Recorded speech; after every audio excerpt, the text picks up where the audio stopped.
Hello, everybody, and welcome back to another episode of the Slappin Kpop podcast. I'm Sammy, and with me today is Kayla. Hello. And to end K-Drama November, which was actually K-Drama November this year, we have decided to tier rank some K-Dramas. Some of the most popular. Most popular K-Dramas. So we have 55 shows here. 50 of them are K-Dramas. 5 of them are fun surprises. Some differences that we've seen. Yes. Some fun shows. So we have our usual knee-slapping categories. We do have our usual knee-slapping categories. They're very fun. So we have we have a lot of differences of opinions. This is going to be our ranking based on our enjoyment of the show. Yes. I think how we have to do it is the thing that's in Close Your Lips, Shut Your Tongue are only shows that we did not finish. Yeah, that makes sense. I think so our F4 we do at the end. Cup of Milk are phenomenal. Yep. Queso tier, or Walkin' with the Cheese, that's the queso, that's the queso, if you will, is like great show. Zoom Zoom good. Ice Cream fine. Dinner's Ready are bad shows, but we were able to finish them. Yes. I think if you're able to finish it, that's greater than something than DNFing it. Yes. All right. So the first show we have on here is Reply 1997. Yes. It's my favorite. Best Reply. It's my favorite of the Reply series for sure. I think it's the most interesting one. It is my favorite one. I think it's the first Reply. Yeah, it's the only one that had an interesting enough of a plot that I wanted to even watch it, because it has the lovely fan war plot. Yes, the true to life fan war plot. Yes. I also What's think really it has funny the is best that couple. Ji-won, who is a member of Sage Keys, is just acting as a different person in that drama, and I find that really funny. Not him. Yeah. Even though Sex Keys is an actual... They are a part of the show. And it's in the show, but he is not... Well, it's also been 20 years at that point. Oh, yeah.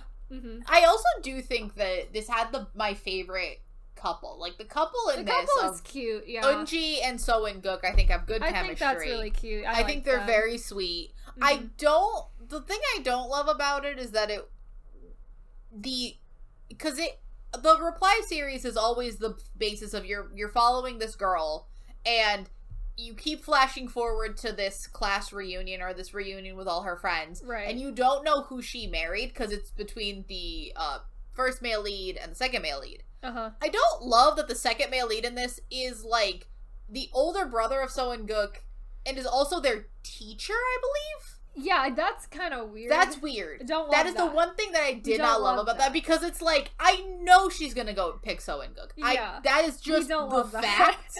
I don't love that it is this weird implication that it's a possibility she could pick this other guy. You know, whenever we have the like teacher love story plotline, I'm immediately out on the romance. I'm like, this is not it. The only time it's ever worked. It's not it. There is only one time it's ever worked for me, and it was a college student. They were everyone was college aged. And that is the only time it's ever worked. I do like that we do get surprise, because this show is from, when did this air? This aired in 2012. Yeah, so but it had an implied gay plotline. Hoya is gay in that show, and I like that. It is nice, because especially for 2012 K-dramas, that's not a thing that was really especially happening for an idol. Oh, like, yeah. Hoya was in Infinite. Infinite was big at the time, too. That was, like, Infinite's peak years that time. Yeah. Good for Hoya. Breaking boundaries. It was nice. I kind of want to put in, like, queso tier. It's pretty good. And especially for that style of show being a show that is not a thing I would enjoy normally. And, like, I did enjoy that, like, a lot. I enjoyed it a lot, actually. I think that of the Reply series, we've said it's the best one. And I do think that I know people love 88, but I don't like it. 88's boring. 88's whatever. But I will say, this one's... 94 I found exceptionally boring. I didn't even bother with 94. Oh, 94 I found exceptionally boring. 97 I think has that good balance of... Because a lot of them fall into the like, they try to make it too much of a mystery of, like, where did all these people end up? Right. Where in this one, it's very clear how it's gonna go. It's not trying to trick you, because, god damn it, these people the people in the flash forwards need to be the same people you saw in the flashback. Right. Thus, like, you can't have these, like, weird... like, you change as a person, obviously, but you can't do, like, mental gymnastics and become a different, like, some of the things that happen, I'm like, how are you still friends? Oh, like, what happened here? Yeah. So this one I think was good. It was it's kind of basic. It's pretty, yeah, it is pretty basic. That's almost the charm about it, though. Yeah. It doesn't try to trick you. Right. Right. I didn't realize that the second one was also an Eunji drama. Oh, really? Yeah, because this is Cheer Up. Uh-huh. So this is Eunji along with Lee Won-kun, and N is in it, and Jisoo's in it. I know, I was gonna say N is in it, I'm pretty sure, N's in it, and Jisoo's in it before he got canceled. Yep. And this is about Eunji, a group of underachievers and a group of overachievers having to make a cheer team together. Mm-hmm. And I find this show exceptionally adorable. It's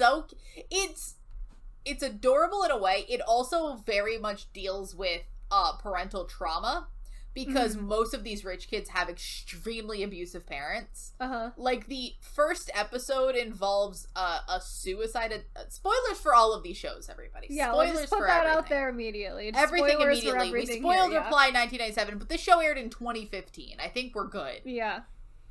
This show, it has a suicide attempt from Jisoo. Mm-hmm. From, like, the first 2 episodes. There's, like, trauma, there's backstabbing, but I find it absolutely adorable.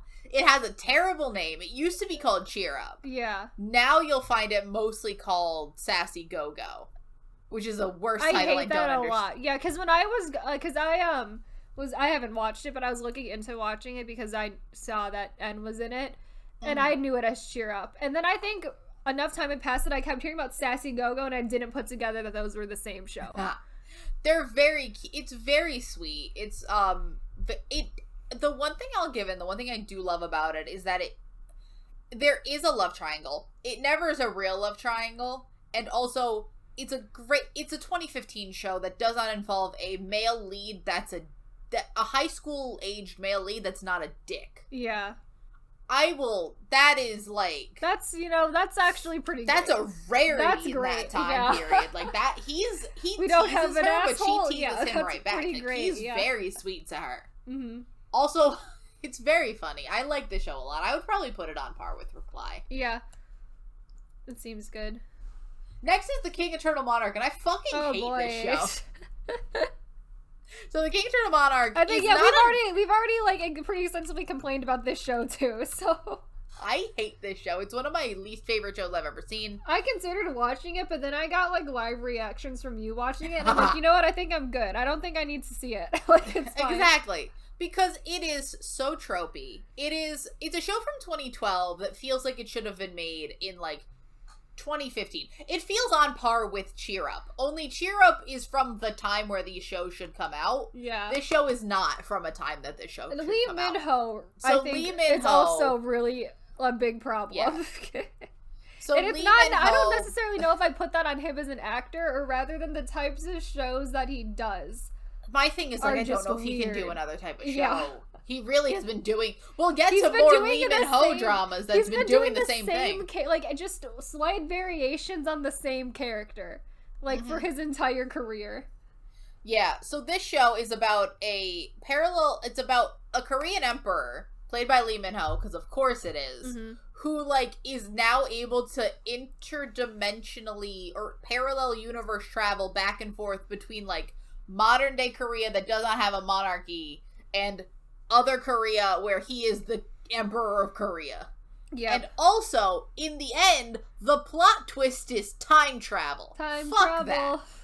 Fuck the plot twist of that show being time travel. That makes time travel no sense. Mind you, the ending of that show, because a lot of it is them trying to figure out who killed his parents. Great, of course it is. Sure. We don't really get there a lot. There's just people meeting their, like, counterparts, which isn't fun. Yeah, that's always a weird thing. It's whatever. Like, the king then, like, the brother who killed him goes over, and then, like, he kills this kid who is the Lee Min-ho equivalent in the other world. It's, like, too complicated. Yeah. If that was where we ended it, sure, parallel universes work. The minute you bring in time travel into the last 2 minutes of... We get the last 2 episodes dedicated to explaining that, oh, also, time travel works. And the person that saved Lee Min-ho when he was a child was the current female lead from the future. It boggles the mind. It boggles the mind. I hated it. Yep. Unfortunately, we did put it in dinners ready because I did finish it. You did finish it, unfortunately. I did finish it. That's the unfortunate part. Mm-hmm. Ugh. Do you want to talk about this next one? Because you've seen it. So we have Strangers from Hell next. This came out in 2019. It's an adaptation of a webtoon. It's very disturbing. It really is the most disturbing, not only K-dramas but shows I've seen ever. Really, it's very unsettling. It's very atmospheric. Yeah, unsettling. The one thing I have to say about K-dramas that make them almost comedic when they're trying to be unsettling, at least for me, is the fact that we have to blur the knives. Oh yeah, I can't take it seriously when you blur knives. Yeah, when they have to start blurring the knives, it really takes you out of it a little bit.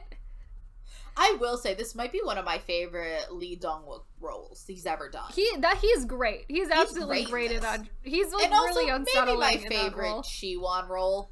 Yeah, Siwon plays the main. I think so. I think that's probably his.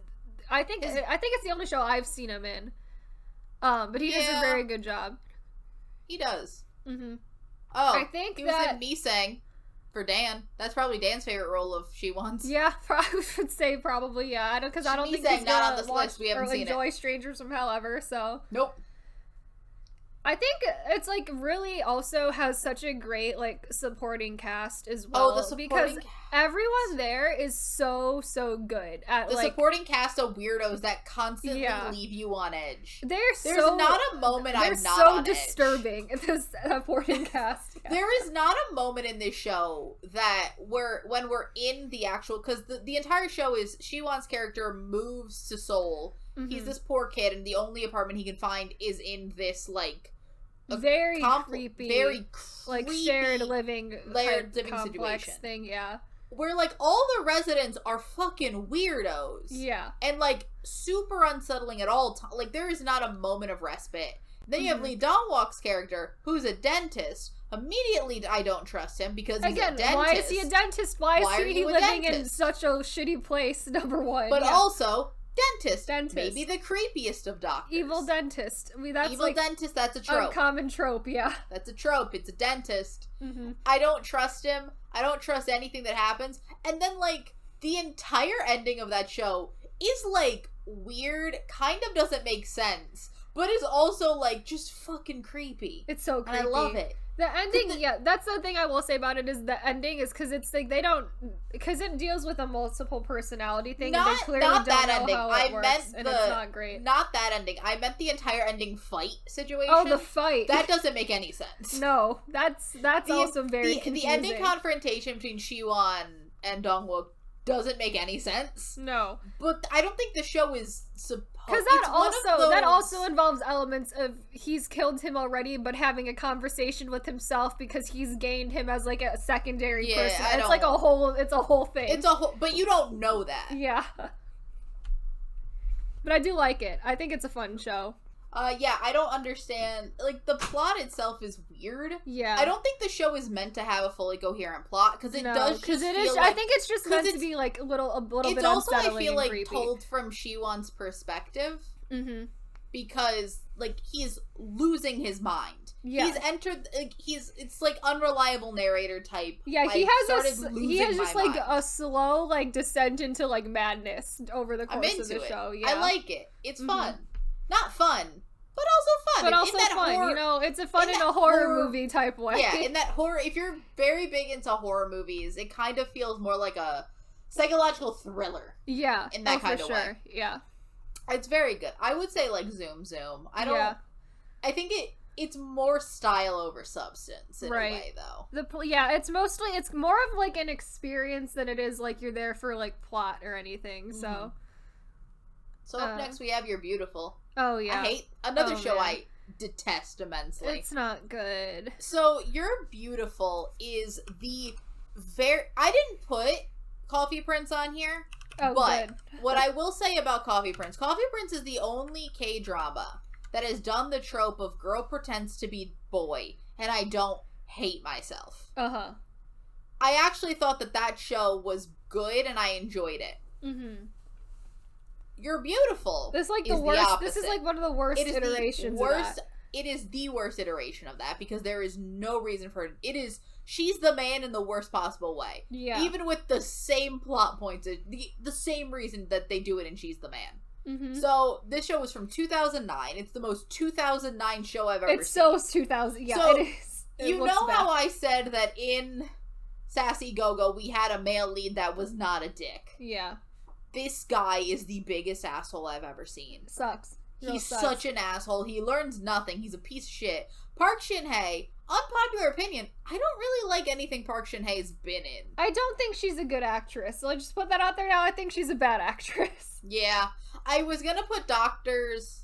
You've seen Doctors. Doctors was is it not, Doctor or Doctor Stranger? Doctors is a bad show. Yeah, Kayla keeps talking about how much she hated Doctors. It's one of the first medical shows I saw, and it was really bad. It's not good. Yeah. Doctors is bad. Like, it's one of those where it's, you have the band of boys that are trying for this girl, because it is a literal band. Because Honky, FT Island, and Young Pops and Blue are both in that show. Entirely just for fucking... Just for band credibility. For band reasons. Yeah, they're both in it, and they have no chance with her. It's completely pointless. She's pretending to be... Mind you, for some reason these kids were... This girl was going to be a nun. Sure. For what reason? She was in an orphanage with her twin brother, and her brother became a music star, and she wants to be a nun. Yep, that's how that's gonna go. And then her brother gets horrible plastic surgery that has to go get fixed. We never see him, by the way. No, we never see him in that show. Never see him again. He could have died, and we wouldn't know. There's no reason for her to have to do... Like, the entirety of the show doesn't make sense. No. It's the worst possible way to have to, because if the thing is revealed that her brother kind of gets in trouble, nothing will happen to her if this is revealed. Right. It's more to her unseen brother that we don't know. Right. And that kind of seems like an asshole. Mm-hmm. So I don't care. Yeah. Hate this show. Not good. Not Dinner's good. ready. Get it away Dinner's from ready. me. Not good. Next is To Be Continued. Yay. Now this is the Astro show. This is Astro's pre-debut, like, little web show. Drama thing, yeah. Yep. It's Eunwoo's not first acting role, but it's Eunwoo's, first, like, K-drama thing as an idol. Yay. His start of his career, we love. We love that for him. I kind of like, it's one of my favorites of these, like, idol-adjacent shows. Idol web drama things, web dramas, yeah. It's cute. It's really cute. Because it is also, they're not playing, like, super different. They're playing themselves. They are themselves. And it's like, they're playing themselves, like, preparing to debut. It's just that there's, like, extra. But also time travel. Also there's time travel. So. But, like, better time travel. Yeah. This is fun time travel. It's not. This is fun time travel because this is not parallel universe time travel where you gotta meet yourself. No, they essentially time travel back and just take the place of themselves. Yeah. Like, it is just, like, time travel of the soul, if you will. Mm-hmm. There's not two Jinjins. There's one Jinjin. One Jinjin. One Jinjin, one Eunwoo. Yes. It's great. Mm-hmm. It has a fun little romance to it. It's very short. It's very small. Yeah, it is short. But, like, you get a lot of fun bits from it. It's very enjoyable. Especially for Astro, I think it was a good pre-debut thing for them, too. And I think it fit unlike them really a lot of these, I think it had a decent plot. Yeah, and like everyone's like kind of important in it too, so that also everyone gets something to do, right? Which again, I don't have EXO Next Door on here, but EXO Next Door is about like 3 members of EXO, and everyone else is not there. Mm-hmm. There are maybe 4 EXO members in there consistently. Well, we have Click Your Heart on here, right? We have Click Your Heart. And that's only about 4 members of SF9, so. But I feel like they're all present somewhere. They're in the background. They're all there, but they're just like not doing a lot. Yeah. But I would put this in like Zoom. Yeah, it's not cute. great. It's not like it's not like a half hour long total. Yeah. No, they're like 15-minute episodes. There's about like I believe 10 episodes or something. It's very short. It's short. Next we have, why are we getting through all of the shows I hate? You just decided to put them, like, all here at the beginning. Yeah, this isn't me. Tier Ranker randomized these into shows I hate. Uh-huh. So, this is Love Alarm, which is the Netflix about fucking an app that'll tell you if you love somebody, but actually not. Yeah. So this is, I've only seen Love Alarm 1. I did not watch the apparently piece of shit that because Love Alarm 1 I hated. Yeah. But a lot of people enjoyed it. Most people liked it. I will say it is the opinion of most people that it was good. I hated it. Love Alarm 2, on the other hand, everyone hated. Because I read what happened. So in this, you have your 2 male leads, right? And you have this girl. Your male lead, it's weird because the male lead kind of changes halfway through the show. Interesting. Because originally it seems like, the main girl's name is JoJo, which I hated. Oh. Don't know why her name was JoJo. Okay. But you originally think that it is this, like, nice guy that's liked her for a while. You think he'll be the male lead. But in the beginning of the show, his friend comes back from abroad. He's like this rich, dad's a politician, rebel bad boy. And over time, the bad boy you assume is the second male lead. And then he becomes male lead? He becomes male lead entirely because, like, he just offers to kiss the female lead. She's like, alright. The Love Alarm confusion just happens because you don't know who has it downloaded, who deleted it, yada yada yada, no one cares. But at the end of the show, the couple that's been together the longest time is female lead and this other guy. So you assume that he is just superseded into main character. You obviously have the bros before hoes style, like, hey, you took the girl I've liked for years, well, you didn't do anything about it, yada yada yada. I'm annoyed, I hate it. It's the worst version of this trope imaginable. I was bored out of my mind. You didn't do anything with a good concept, but that's just me bitching. And then apparently in Love Alarm 2, by the end of Love Alarm 1, they break up. We fast forward like 5 years in the future, right? Sure. And then in Love Alarm 2, you think she's gonna get back together with the guy she's had this relationship for years. Turns out, no, we're yeeting him out of the show. He's in it, but he just doesn't get the girl. And she goes back with the guy that was in with her. No, the bad boy is who she was with for a while. Everyone thought she was gonna end up with the bad boy. But no, we're yeeting him out of the show, and she ends up with the guy that liked her, even though they were never in a relationship. Interesting. And people were pissed. Interesting. That's at least what I got out of it, and I honestly was just like, nah, I don't care. I'm not wasting my time. It's like they can't decide who they want the male lead to be, and so they're just like, we're change it every going season. Back and forth. Change every season. Yep, it's terrible. It wastes a good concept. I hated it. Moving on. Put it in with the other bullshit. The other ones, yep. This is a you show, This Kayla. is a me show. So this is Voice. Voice has now 4 seasons. This is only Voice 1, because I've only seen Voice 1. I've seen all 4 of them. And so I like the show a lot because I think it's a very interesting concept that they've been able to keep for 4 seasons without the show, like being bad or like the plot falling off a cliff. And I think that's mainly because the only thing that's staying constant between all 4 seasons is essentially the female lead. The male lead is different in season 1, it's a different one in seasons 2 and 3, and it's a different one in season 4. So we change the male lead out constantly. I always assumed that both of them... I didn't realize that the female lead stayed the same. Yeah, she stays the same in I thought we just interchanged the entire cast. Because she's the... If you lose the female lead, you essentially lose the show. Because the whole point of Voice is that she works at, like, a 911 call center, emergency call center, and she has this, like super hearing ability where she can pick up on noises in the background of the calls that a lot of people, like, can't hear. And so it helps them find people faster. Essentially. And even though, like, that doesn't make any sense, but it's a K-drama. I don't care. It's a K-drama. It's whatever. So apparently they're gonna...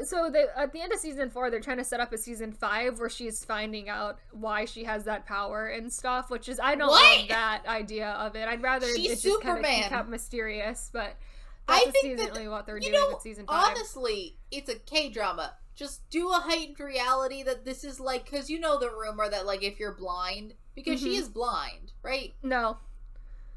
well, fuck, I thought she was... Nope, she just has good hearing. Super hearing? Yeah. I assumed that she was, like, somehow visually impaired. Nope. That's what I got out of the show. She is a normal person with just extra hearing ability. Again, the way to solve that, make her blind, and then it's just the old wise tale of, hey, if you're blind, your other senses get better. Uh-huh. She's not blind. Oh, yeah, no, she's not. I'm thinking of a different show. Sorry. I'm thinking of a different show. But, yeah, no, she's fine. Mm-hmm. It's just, the one thing I will say I very much enjoyed about this show is that she was never in a romance with the male lead. No, that's never a plot line. The romance with the male lead is never a plot line, which is great. Thank God. It makes the show so much better that we don't have to, like, try to, like, balance, like, a romance with all the other, because the show is not exceptionally long. It's quite short. They're 16 episodes apiece, or they're not even 16 episodes apiece. They may be shorter than that. But we have to, every season gives the male lead some sort of, like, past trauma that they need to work through, and then she kind of helps them with it, but it's never a romance. It's like... Never does she end up replacing his pseudo-dead wife. Season 1 had a dead wife. Season 1 is them going after the same guy who killed both her father and the male lead's wife. And then Season 2, we get this guy who he's going through all this mental trauma because his father was a serial killer, or a quote-unquote, like, framed serial killer, who was actually really his older brother. Oh, good lord. And it's, like, a whole, like, unraveling of, like, family history with him, and he thinks he's going crazy and becoming a serial killer, so it's, like, a lot of things. Yeah, that hereditary trait, serial killing. Yep, as we know that. And then Season 4 is about a, it's got, like, some weird intertwining with, like, a weird religious cult-esque thing, and then there's a serial killer, but he also has, like, super hearing, but also has, like, multiple personalities, so there's, like, a lot of aspects to Season 4. That's fun. It's got, like, we got too many things going on in Season 4. There's a lot of aspects. So what would do you want to rate this just on would the rating of Season 1 be different than the rating you give Voice as a whole? No, I think it's, Season 1 is, like, pretty representative as, like, this, like, series as a whole, I think. So I've only seen Voice 1, and I would probably put it in, I enjoyed it, I'd put it in Zoom tier, but I'll let that to you. Yeah, I think it's pretty good. I don't think any 3 of the seasons that came after it make it any worse. So, and I think I do give it, like, a lot of credit for being able to go on multiple seasons and, like, not losing the plot of the show entirely, so. Yeah. It's nice. Next we have Legend of the Blue Sea, another Lee Min-ho show. Oh, yes, our friend Lee Min-ho. That I attempted to watch. I've attempted to watch this show. I also attempted to watch it. So I managed to get, I think, somehow 4 episodes in, and did not know what the plot was. I think I got 4 episodes in, and that's where I was like, what even is this show about? I was so Lee Min-ho and Jang Ji-hyun should be a combination of very popular combinations from 2016, so this was still around when they were, like, very popular. Yes. I got around 4 episodes in. So, essentially, Jung Ji-hyun is a mermaid. She's a mermaid. Now she is on land. Lee Min-ho is a rich boy, because of course he is. Yep. Don't know if could ever play poor. Don't think he could. Lee Min-ho is a rich man. So he's apparently. a rich man. Yep. But yeah, so she's caught by fishermen, she's on land, and I don't actually... the plot apparently is that there is there's also history. There's flashbacks also like a weird to flashbacks to like the past that I don't understand why they're I don't understand why they're important at all. Lee Min-ho is apparently Lee Min-ho is a con artist, but he's also playing rich, so it's fine. It's weird. And like there's a Joseon era, and like Lee Min-ho is like a nobleman or the king. Not fully understood what that was happening with, but like I don't understand if she's, like, are mermaids immortal? Because, like, it's the same mermaid. Like, it's played by the same people, and you assume Lee Min-ho got reincarnated. Right, but I don't know if it's mermaids are the same mermaid, immortal, or if it's a different mermaid. Or if this is, like, reincarnation mermaid. But, whatever. It doesn't... Because, like, in theory, it sounded like it was gonna be good, and then I started watching it, and I'm like, I don't know what's going on, and also I'm really bored. 4 episodes in, we're still doing the, pardon the pun, fish out of water storyline where she doesn't know what's happening. She's just kind of like wandering around and not knowing how to be a human, And, like, she doesn't speak for a very long time. She doesn't, yeah. I don't think I got to the part where she even really talks. I don't think I did either. Yeah. And, like, 4 episodes in, I would, like, because you give shows a chance. Like, 1 episode in, you're not going to understand the plot. Like, sure, it takes a couple episodes. I would feel 4 episodes in, which is, like, 1/4, 1/5 the way through a K-drama, I would know what the main goal here is. Like, what's the plot? Because really, Lee Min-ho and her didn't even meet that much through episode 4, and I think I gave it a fair shot, so I didn't finish it. I didn't finish it either, so there we go. First one down there. Next we have, this is Love 020. Oh, yes. So this is a Chinese show. This is one of the surprise shows we have just sprinkled in through here. I've seen it. I really enjoyed it. It was the first... I've started it, but I haven't finished it. Did you enjoy it? Yeah, I think it's really cute. I like well, you are very into, like, the gaming shows and everything. I like this one that it's not about esports specifically, but it still has, like, the backdrop of, like, gaming in it, and I think the way that they use it in the show is, like, very cute. I do like it. Yeah, it's about, like, this couple that meets while they are playing an online, like, RPG. I don't understand how gaming works. Is it an RPG? I think it's an MMO. It's an MMO. None of those words really mean anything to me. I'm just saying them. Help me, Kayla. You're here to assist. And, like, they start flirting through there, and then they also meet in an actual university, and it's just, like, a very sweet love story. There's not that much conflict in it. It's very sweet. Yeah. It's just, like, them, like, because, like, it's them getting out of their shell. It's them, like, growing as people. It's very cute. More famous Yang Yang is in it. Love him. I love how they dress the male lead so much different than the rest of his friends. Like, constantly. He is like in a suit, and the rest of his friends are in like sweatpants. Yeah, because he's also very like not jerk male lead. He's very warm. He's a sweet boy. He pursues her first. We love sweet boy male leads. I love just the he overdresses for every occasion, which I love. It's adorable. But like it's very cute. I love it a lot. The friends are very cute. In terms of, I've seen almost every single C-drama involving gaming. You're almost there. I'm almost there. I have like 1 or 2 left. This is my first one that I watched. It's one of the first ones I think that has come out. Yeah. Because this is from 2016, so it's older. It's very good. It's very sweet. It's still the most popular K-drama, C-drama on my drama list. I understand it entirely. It's very cute. I would put it in like at least queso tier. It's very sweet. Yeah. It's not a perfect show. It can be a little boring, considering that it's 30 episodes and there's not too much conflict in it. But if you want something very sweet, I highly recommend. So this is You Who Came from the Stars, a classic. It's about an alien. Aliens. We got aliens. We got aliens in K-dramas. It's from 2013. We have Jun Ji-han again. She's here. And Kim So-hyun. I also don't love Kim So-hyun as an actor. Both of them are not great. I would say probably the best thing he's been in, which we'll talk about, is probably like his characters also always feel so like weirdly jilted. And not in the way of, like, he's an alien, he doesn't understand people. I'm like, he's been in here for hundreds of years. He is very much the type of actor who is, like, a cardboard cutout of a person. Like, his emotional range is not that large, It's not terribly great. And, like, for certain characters, you'd think it would work. You'd think it would work for an alien, but it doesn't. Especially when you counteract it with a main lead actress that also doesn't do great. Yeah. Like, that also is not, like, it's she's also, very like, frantic. Similar, and, like, similar type of acting. Yeah. So I don't love that. The story's fine. It's, like, this is Alien. He got stranded on Earth for about 400 years, and now he has... Because he missed his, like, chance to leave, so he's just here now. So now, like, now the ship's coming back to get him. And, like, but at the same time, I'm falling in love with this actress. I'm like, go home. Oh, no, just go home. Just go leave. Home. It's been 400 years. She's gonna die eventually. Go home.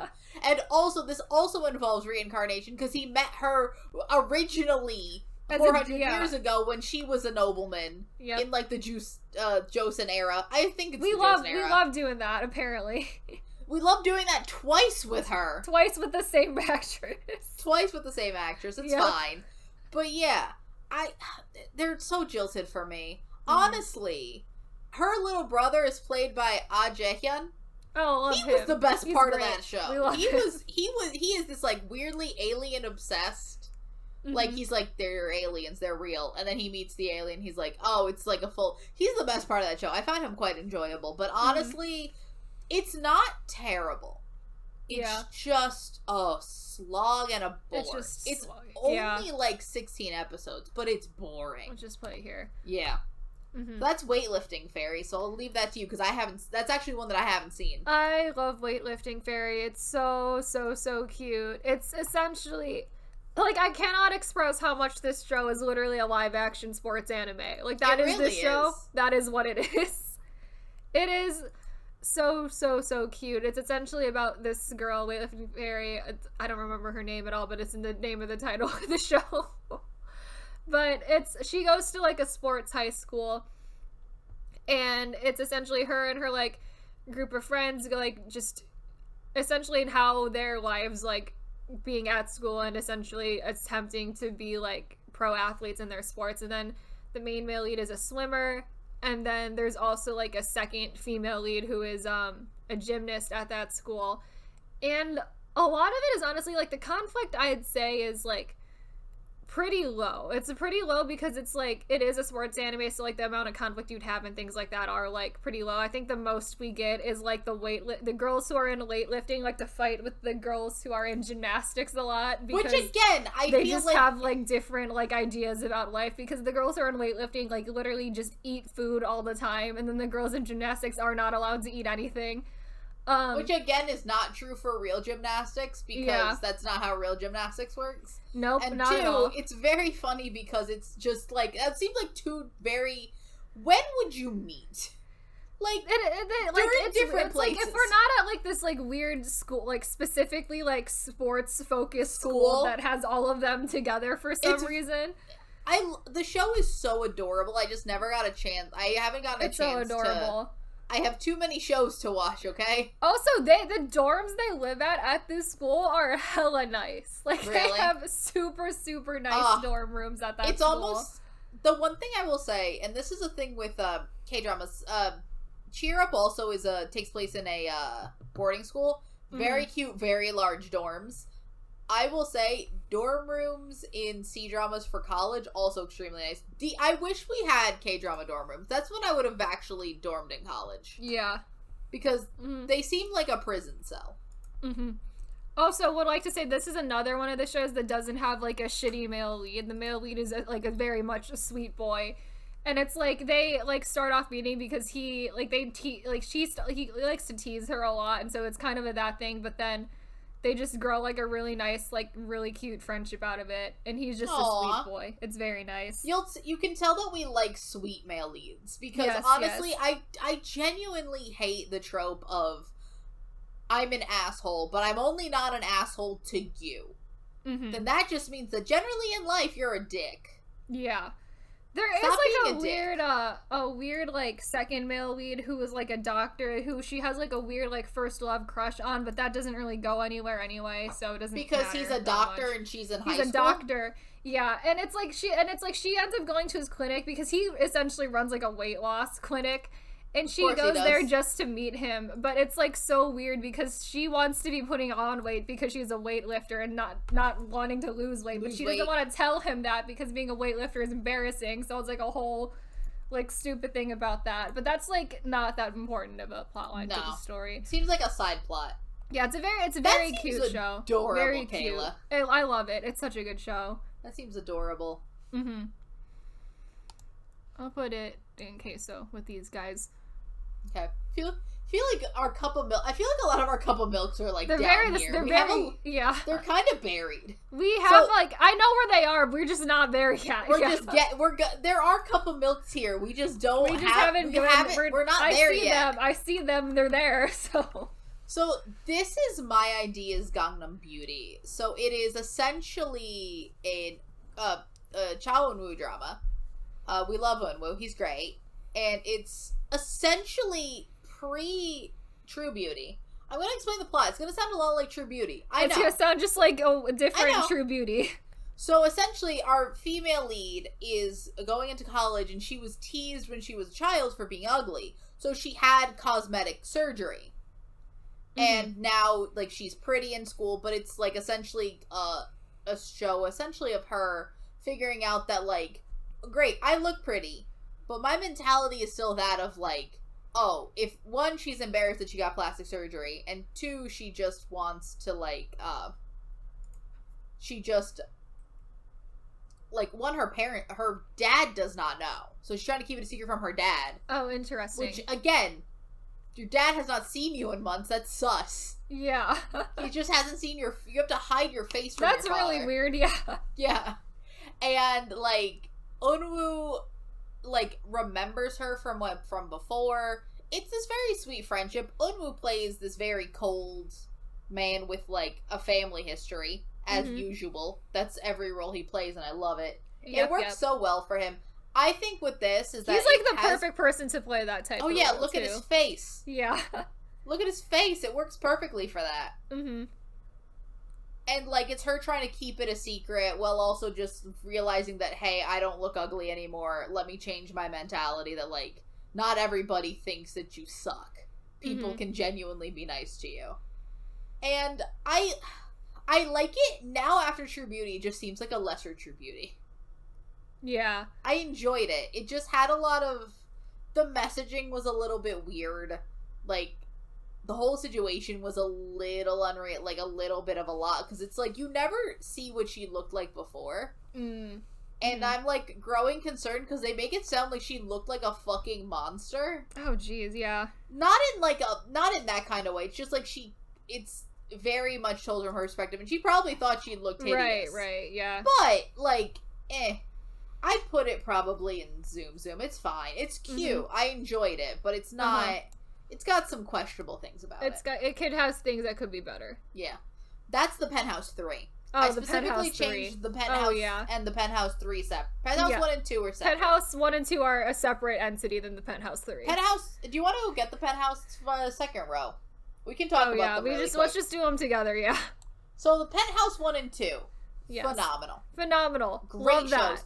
They're so good.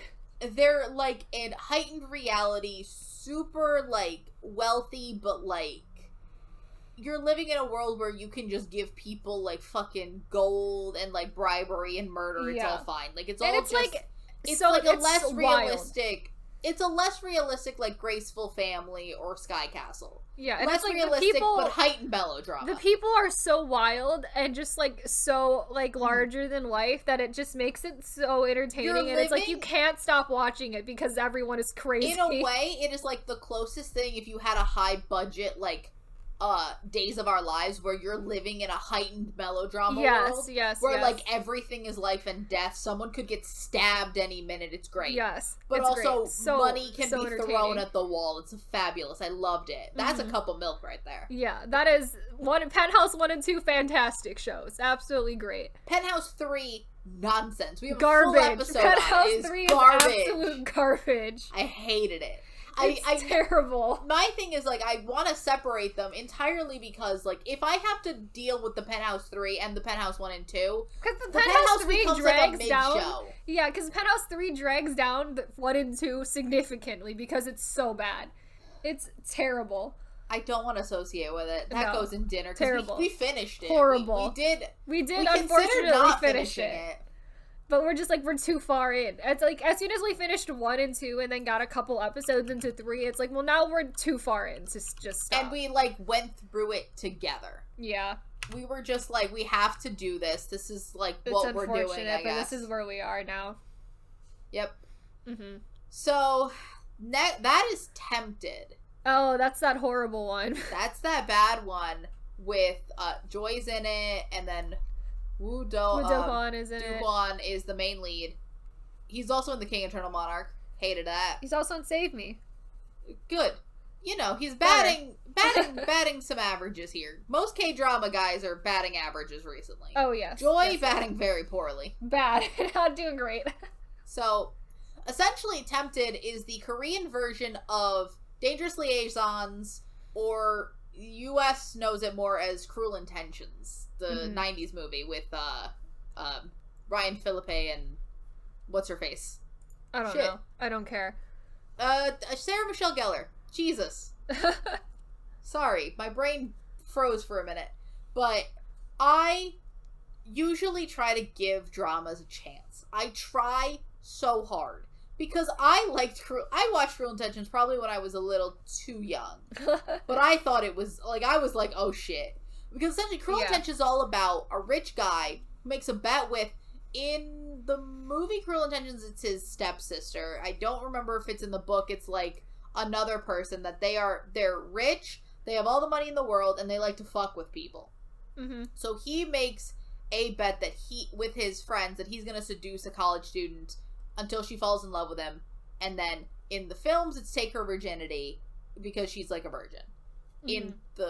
In the Korean one, I'm assuming it's more innocent than that. Yeah, I was like, I don't think we can do that in the Korean versions. Yeah, and genuinely, I got through. I remember when it first came out, because this is a 2018 show. I watched like 3 episodes and I couldn't stand it and I dropped it. I tried it again like last year. You did, I remember. And I got 1 episode in, and I was just like, my barometer for bullshit is lower now. I can't do this. It's so bad. Yeah. It's genuinely so bad. I can't stand it. It's like, it's bad. The characters are. It looks like it should be interesting. It should be interesting. It is. Yeah. It has good actors in it. He's great. I love him in other things. The problem is, all the characters are written to be the way, because he is the villain. In theory, he's the villain who needs to learn something. All his friends are terrible. But to make this kind of, why the movie Cruel Intentions works is that you need to give them something like, you need to give them something. Mm-hmm. Something that you can gravitate towards. Something, like, you have to make them fun. Yeah. You have to, like, have them revel in it. The thing is, they can't do anything super bad in this show because it's a K-drama and this aired on television. And then 2, they can't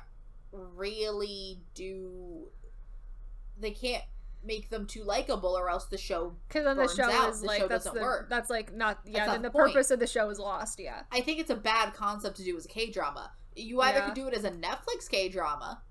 Oh yeah, maybe if we do it again as like a Netflix show, that'll be different. But that's an idea. But in terms of this, it didn't work. It was terrible. I couldn't finish it. Not good. Kayla, I'm gonna let you go on a hate train. Yeah, here we are. We got Alice in Borderland. We've talked about it a couple times this year already. I think it's really bad. I think it's, as much as I didn't like Squid Game, I think it's a lot worse of a version than Squid Game. I don't understand the people who like it better than Squid Game, which is apparently a lot of people who have seen both of them. Because I don't find the characters interesting at all. I don't find them, like, rootable. Like, I feel like I don't know enough about any of the characters to really want to care about if they're gonna live or die, to be honest. It's like a very loose, like, metaphor to Alice in Wonderland that I don't think works or is necessary at all, really, for the show. I will say that I think the games are at least fun, because they do involve a lot of strategy and stuff like that, so I think the parts where they're actually playing the games, like, that is, like, probably the best part of this show. But a lot of the, like, emotional connections and relationships that the main character has, we lose them, like, pretty early into the show, and then I'm left, like, with this one girl that he meets along the way that is supposed to be a love interest, but I don't really care about him or her at all. And it's just, like, I just think it's a really poorly done show. I think the acting is bad. I think, like, the plot kind of loses, like, its meaning, like, halfway through the show, and I generally think the characters are also, like, pretty bad. So I don't like it at all. It really just seems like a bad time. It's a bad time. Yeah, I was getting live commentaries you watched, and it just seemed like a bad time. Yeah, it got worse, like, the longer it went, really, too. And then also, afterwards, looking up the ending to the actual manga makes the whole thing pretty useless, and so that doesn't help it either, so...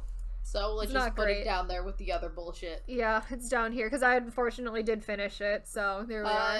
Next is Beyond Evil. I'll let you take that as well. Yeah, so Beyond Evil is like an award-winning K-drama. It won a lot of awards. It's lauded as like one of the best crime shows this year, and I think it's the most boring show I've watched this entire year. I find the pacing so weird. Like, the pacing of the show is so off from like a regular like crime drama, and I think that the real meaning behind it is because I wouldn't categorize the show as a crime drama, really. I'd put it more in like a melodrama like category because it doesn't follow your similar structure at all. I think it's it's more so character driven, which I don't think is necessarily a bad thing. But because the show is like 16 episodes, it's only covering like one case that happens at the very beginning and is sort of connected to like a case from the past.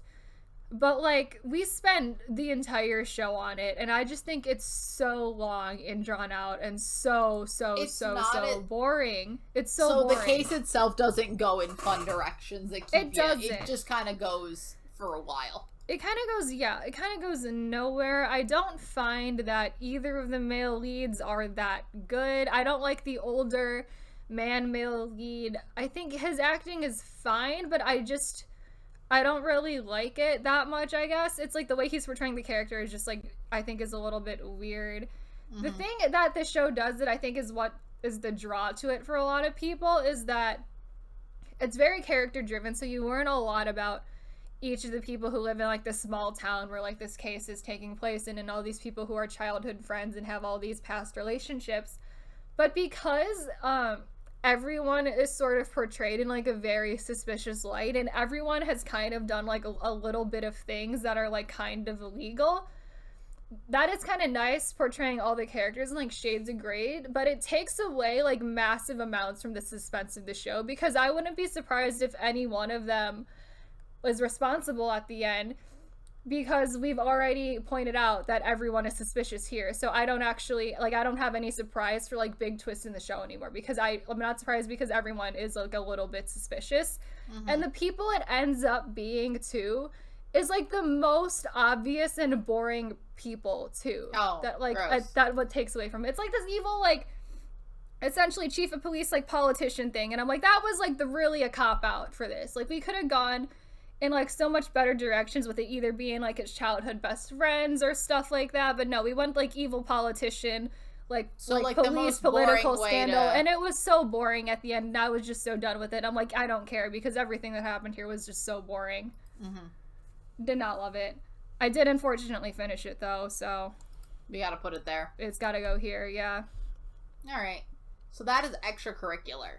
I love this show. I love that show. So good. I love that show so much. I've recommended the show to literally everyone who's watched Squid Game. I'm like, go fucking watch Extracurricular. If you're into if you're into Squid Game, Extracurricular is your cup of tea. Like, it is so good. It is. It proves what a Netflix K-drama could do without the bounds of it being a K-drama, because this could never be made for Korean television. No, because it can't air on television. Absolutely could not air on Korean television. I mean, it's about a teenage pimp. Yeah. The man, and it's a sympathetic portrayal of a teenage pimp. Like, mm-hmm. I genuinely understand why he's doing it. Because he's got a real shitty life. Like, terribly shitty life, yeah. And I think also because you're getting the perspective of the girl with the shitty life who is, like, one of his prostitutes or whatever. Oh, yeah. Like, it's also, like... Again, look, he accidentally has a child prostitute. He does. He's not aware that he's completely unaware that is happening. It is not intentional at all. But, like, in terms of, like, he's not the villain of the show. He takes care of his girls. He takes care of the guy that's his enforcer. Yeah, his enforcer guy is great. Love him. He's great. That. Like, everyone is very well taken care of. Everyone's, like, he's not taking all the money. He splits the money it seems pretty fairly. It's this girl. This rich girl who literally has, like, a fine life and is just fucking bored and, like, doesn't know what to do. And hates her parents. And just hates her parents for no reason at all. And bullies herself into this situation. Yeah. And, like, she destroys these people's lives. Yeah. So many people. She's really terrible. Like, I don't want to spoil it, but, like, she destroys everyone's life. And then really you have the technically second male lead. I guess he's not really there a lot. He isn't, but he does things. He's like he's there to just fuck up shit a lot. Yeah. He is honestly. At the beginning, he's just there to be a general nuisance. Yeah, and then you slowly find out that he's kind of a gang leader, and I'm like, what? Why do you have power? High school student that will literally do anything he says. So honestly, I think this is Cup of Milk Tier. This is phenomenal. It's so good. I love that show so much. So that's great. High School Love On. High School Love On, yep. So you finished that show, didn't you? I did finish that show. I couldn't. I could not finish that show. I powered through it just to see how it ended. Oh my god, I can't with that show. So do you want to explain what that show's about? Because I feel like this is one of the more unknown ones I put on this list. It probably is. So it stars Woohyun and Seungil of Infinite. Both of them are going to use their actual first names in the show. I don't know, because they couldn't remember to answer to other names. And then our female lead is, at the time, 15-year-old Kim Se-ron. She is a weird, kind of angel-type person, I guess. Guardian angel type person who is I don't remember how. Somehow, because I think she saves Woohyun from committing suicide, so she becomes human. Yes, and then has to live as a human. Essentially, is what the plot is. Yes, and then she falls in love, and also she's 14, and everyone else is 20, and everyone else is 25. Yep. And they do make it a romance. It's not a brother sister thing. It's a romance. It's a romance. They have to go to great lengths to make it a romance without them ever kissing and stuff because just fucking weird. There is no intimacy at they barely hug. Yeah. There is no intimacy whatsoever because they're aware how weird it is. Then I'm like, if you knew this was weird, then why the fuck did you cast her in this role? Or why did you cast him? Why did you do it? Why'd you do this? It's a lot. I did not like it at all. It was a lot. It's bad. It's bad. It's bad. Bad show. The plot's also terrible. The plot is also The plot is really bad cliche high school angel romance. So it's it's about as good as that sounds. It's not good. And it sounds terrible. Mm-hmm. I think put it in dinner. Because I finished it. Because you unfortunately finished it. I powered through it. I mainly powered through because I thought you finished it. No, I watched 5 episodes. I watched the whole thing. So I said in the beginning that if Woohyun's grandmother dies, I'm no longer watching the show. And then she dies, and I'm like, well, guess I'm out now. Bye. She died almost immediately. She dies really early. She died episode 4. Yeah. So that's Goblin.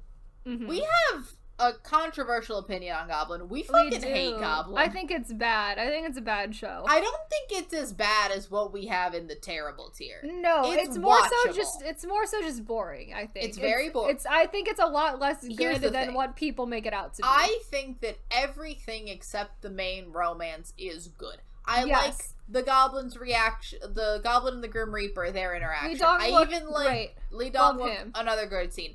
Him and the reincarnation of the sister. That's fun. Mm-hmm. That trio dynamic of the fact that they're all two of them are no. One of them is a reincarnation. The other one has lost their memories. The other one has his memories but is a goblin. Yes.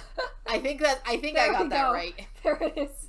It's it evolved slowly into no.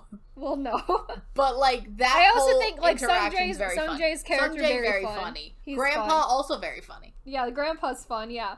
The problem becomes when we have to talk about the romance. This main romance is not it. This is not it. I don't enjoy that.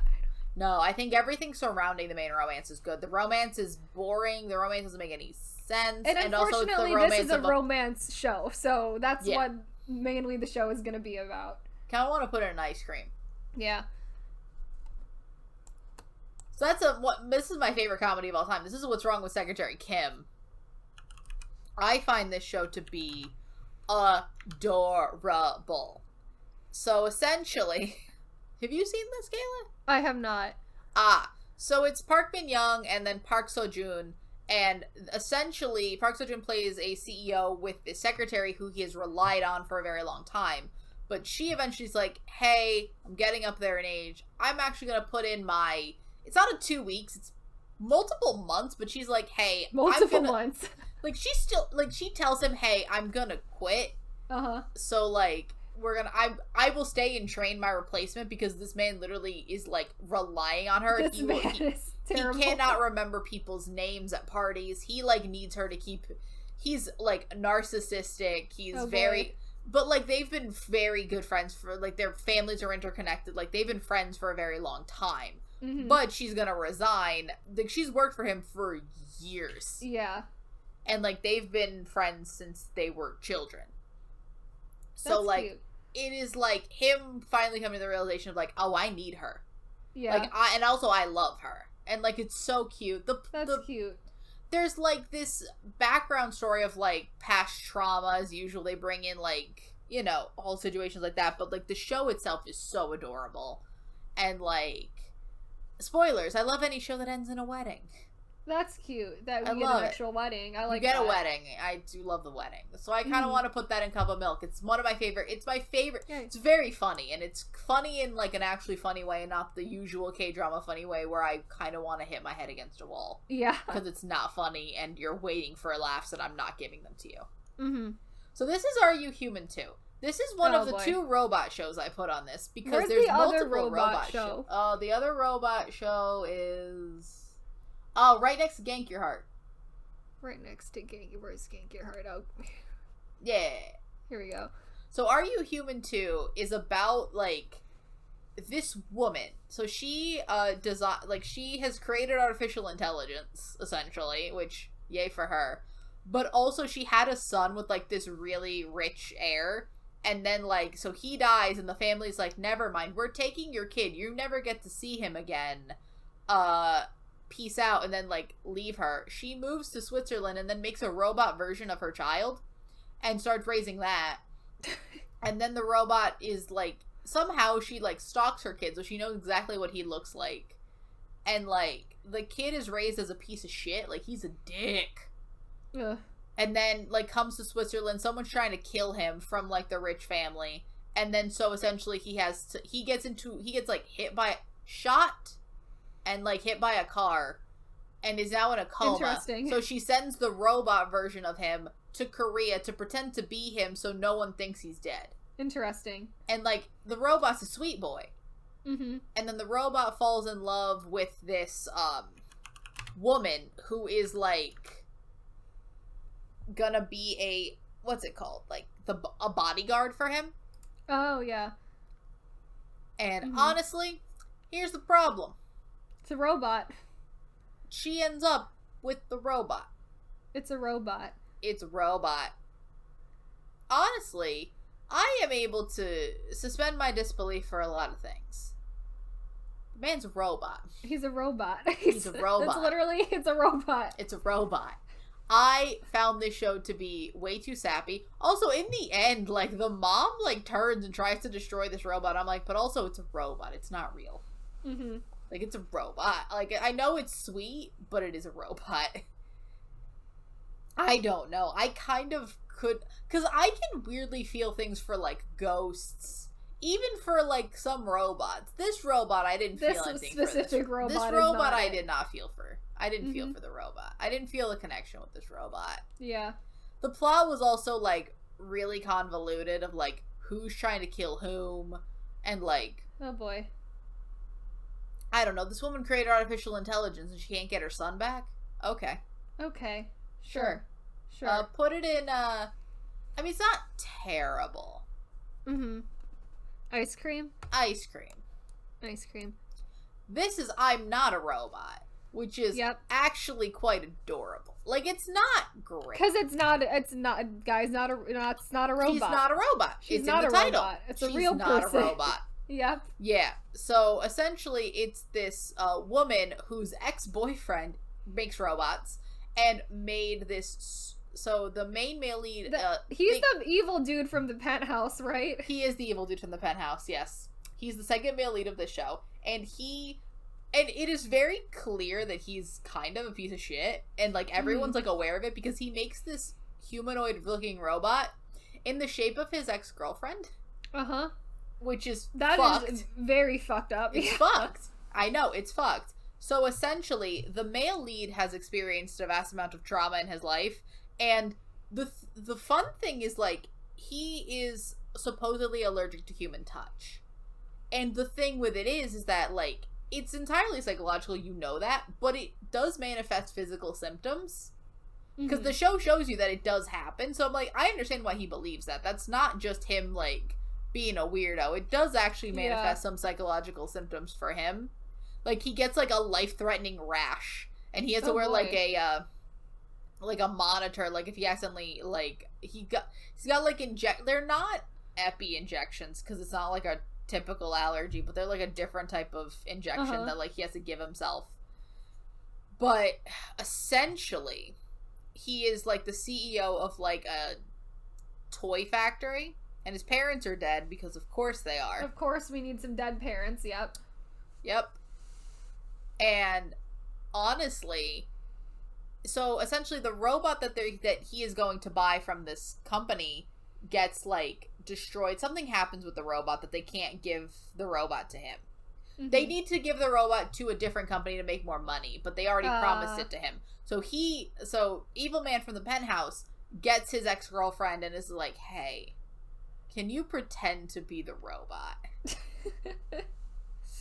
I need you. And she's pissed. I'm like, why the fuck does the robot look like me? Yeah. In every conceivable way, the robot looks like her. Yeah. She's like, what the fuck? Like, what the fuck? And then they fall in love. And it's very sweet. Like, it's not a real robot. It's a person. It's not a robot, so it's better. Because it's not a robot. Because it's not a robot. Honestly, I'd put it in Zoom Zoom. It's a very cute show. Honestly, I recommend it. It's a very sweet little thing. Like, you do end up with the, like, liar reveal of, holy shit, that's a robot. Yeah. She's not a robot. Fuck. Not a robot. But, like, he does actually go to a psychologist and deal with his psychological trauma. Which is good. Yay. Next is Save Me. Ooh. Oh, we love Save Me. Save Me's so good. Do you want to talk about Save Me? I feel like we've been talking for a while. Yeah, Save Me is essentially about a girl and her entire family who end up having to live in a cult, essentially by, like, massive manipulation of her father. And also by, like, trauma of her brother. A lot of trauma of her brother committing suicide after being, like very harshly bullied his whole life. Like, immediately after they get to like, from before as well, but also, like, immediately when they arrive. Yeah. They move here. And which, like, I like the touch that they just moved and they have no connections there. Right. I like the touch. And it's, like, her mother is in, like, really bad health, and so essentially can't make decisions for the family, and so the cult takes advantage of that, essentially just has her drugged like, the entire time they're there. Like, and her father's a fanatic. Her father actually believes in the cult and is trying...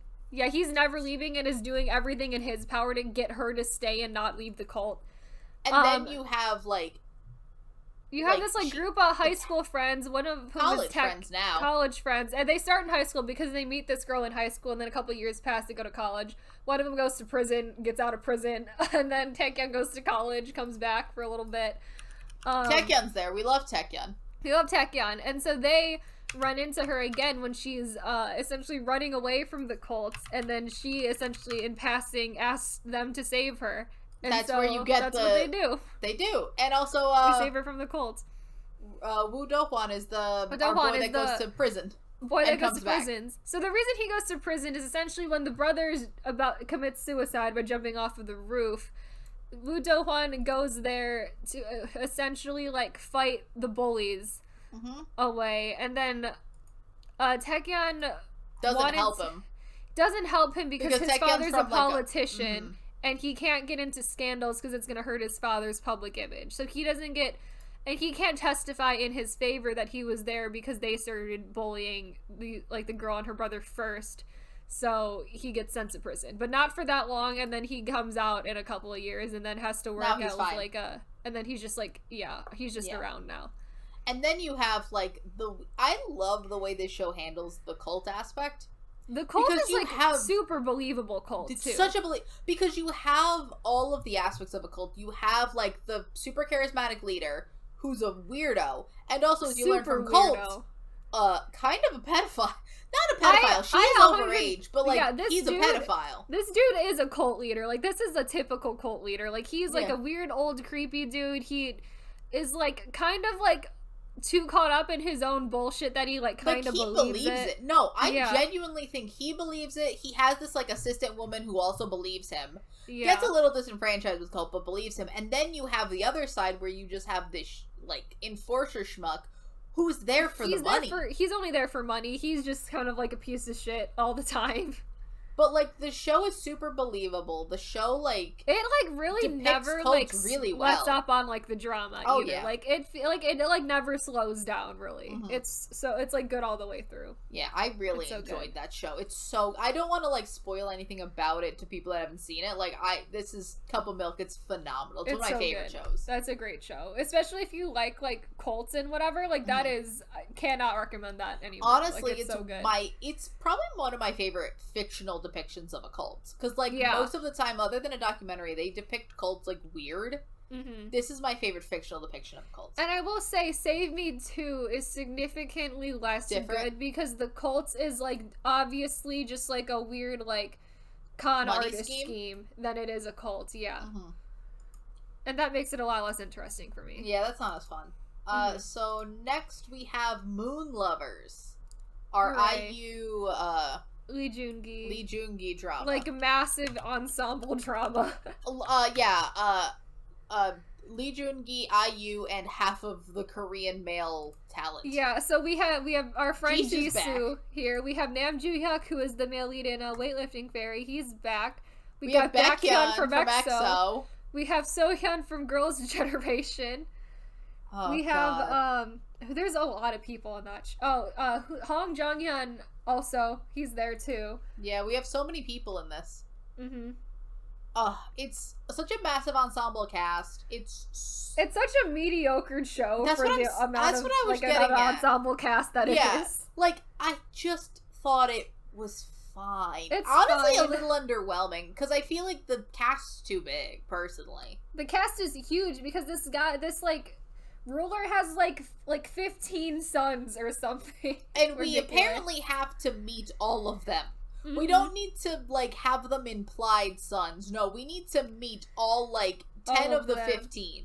Yeah. So essentially, Kang Han-woo is also here. Yes, I forgot about him.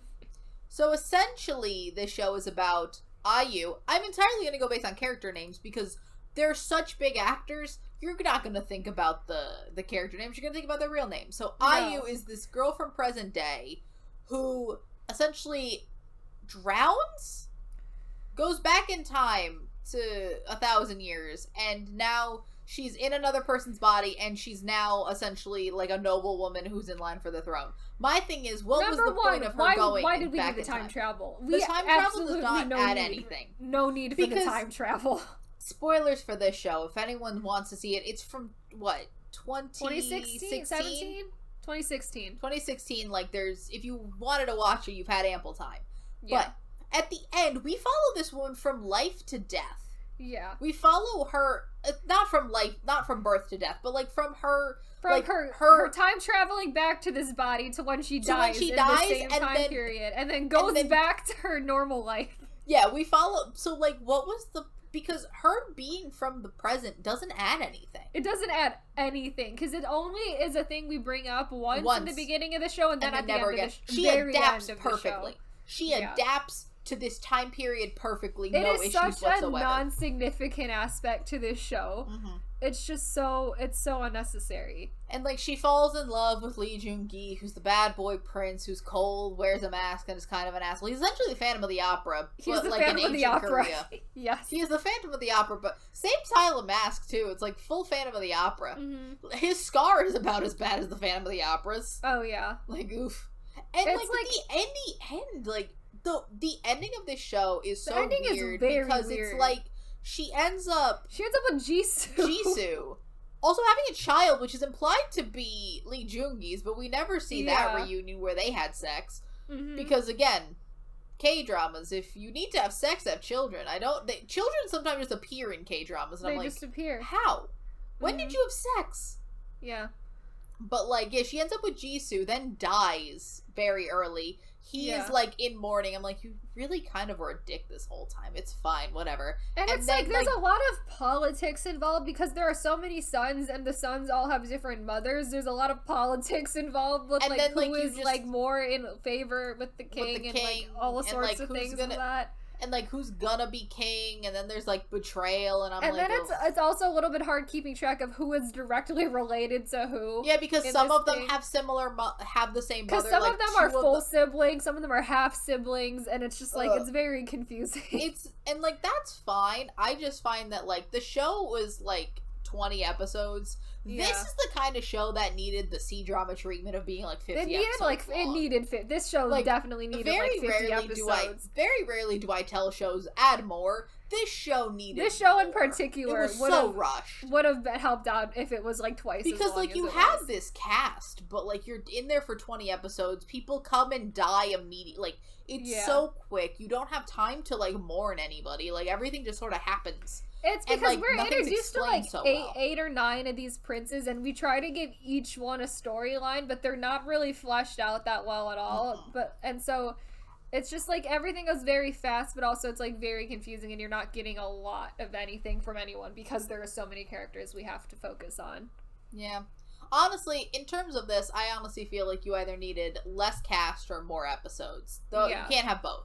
Also, I've just realized that this is on YouTube. So, like, if you want to watch it, it's on YouTube. It sounds like shit, but it is on YouTube. Interesting. Okay. Well, there it is if you want to watch it. Yep. Next is... where do you want to put it? Ice cream. Ice cream. It's not great. It's not... I wouldn't say it's great. It's fine. It's like... It's mediocre. Mediocre is where... Ice cream is mediocre. Yeah. So next is Meteor Garden. I want to... Where is go get Boys Over Flowers. There they are. Want to talk about the airs at the same time, too? Why not bring in the airs? So, let's talk about Boys Over Flowers. Let's do this chronologically. So, Boys Over Flowers. If you don't know what Boys Over Flowers is like, what are you doing? If you're a K-drama fan and you have never heard of Boys Over Flowers.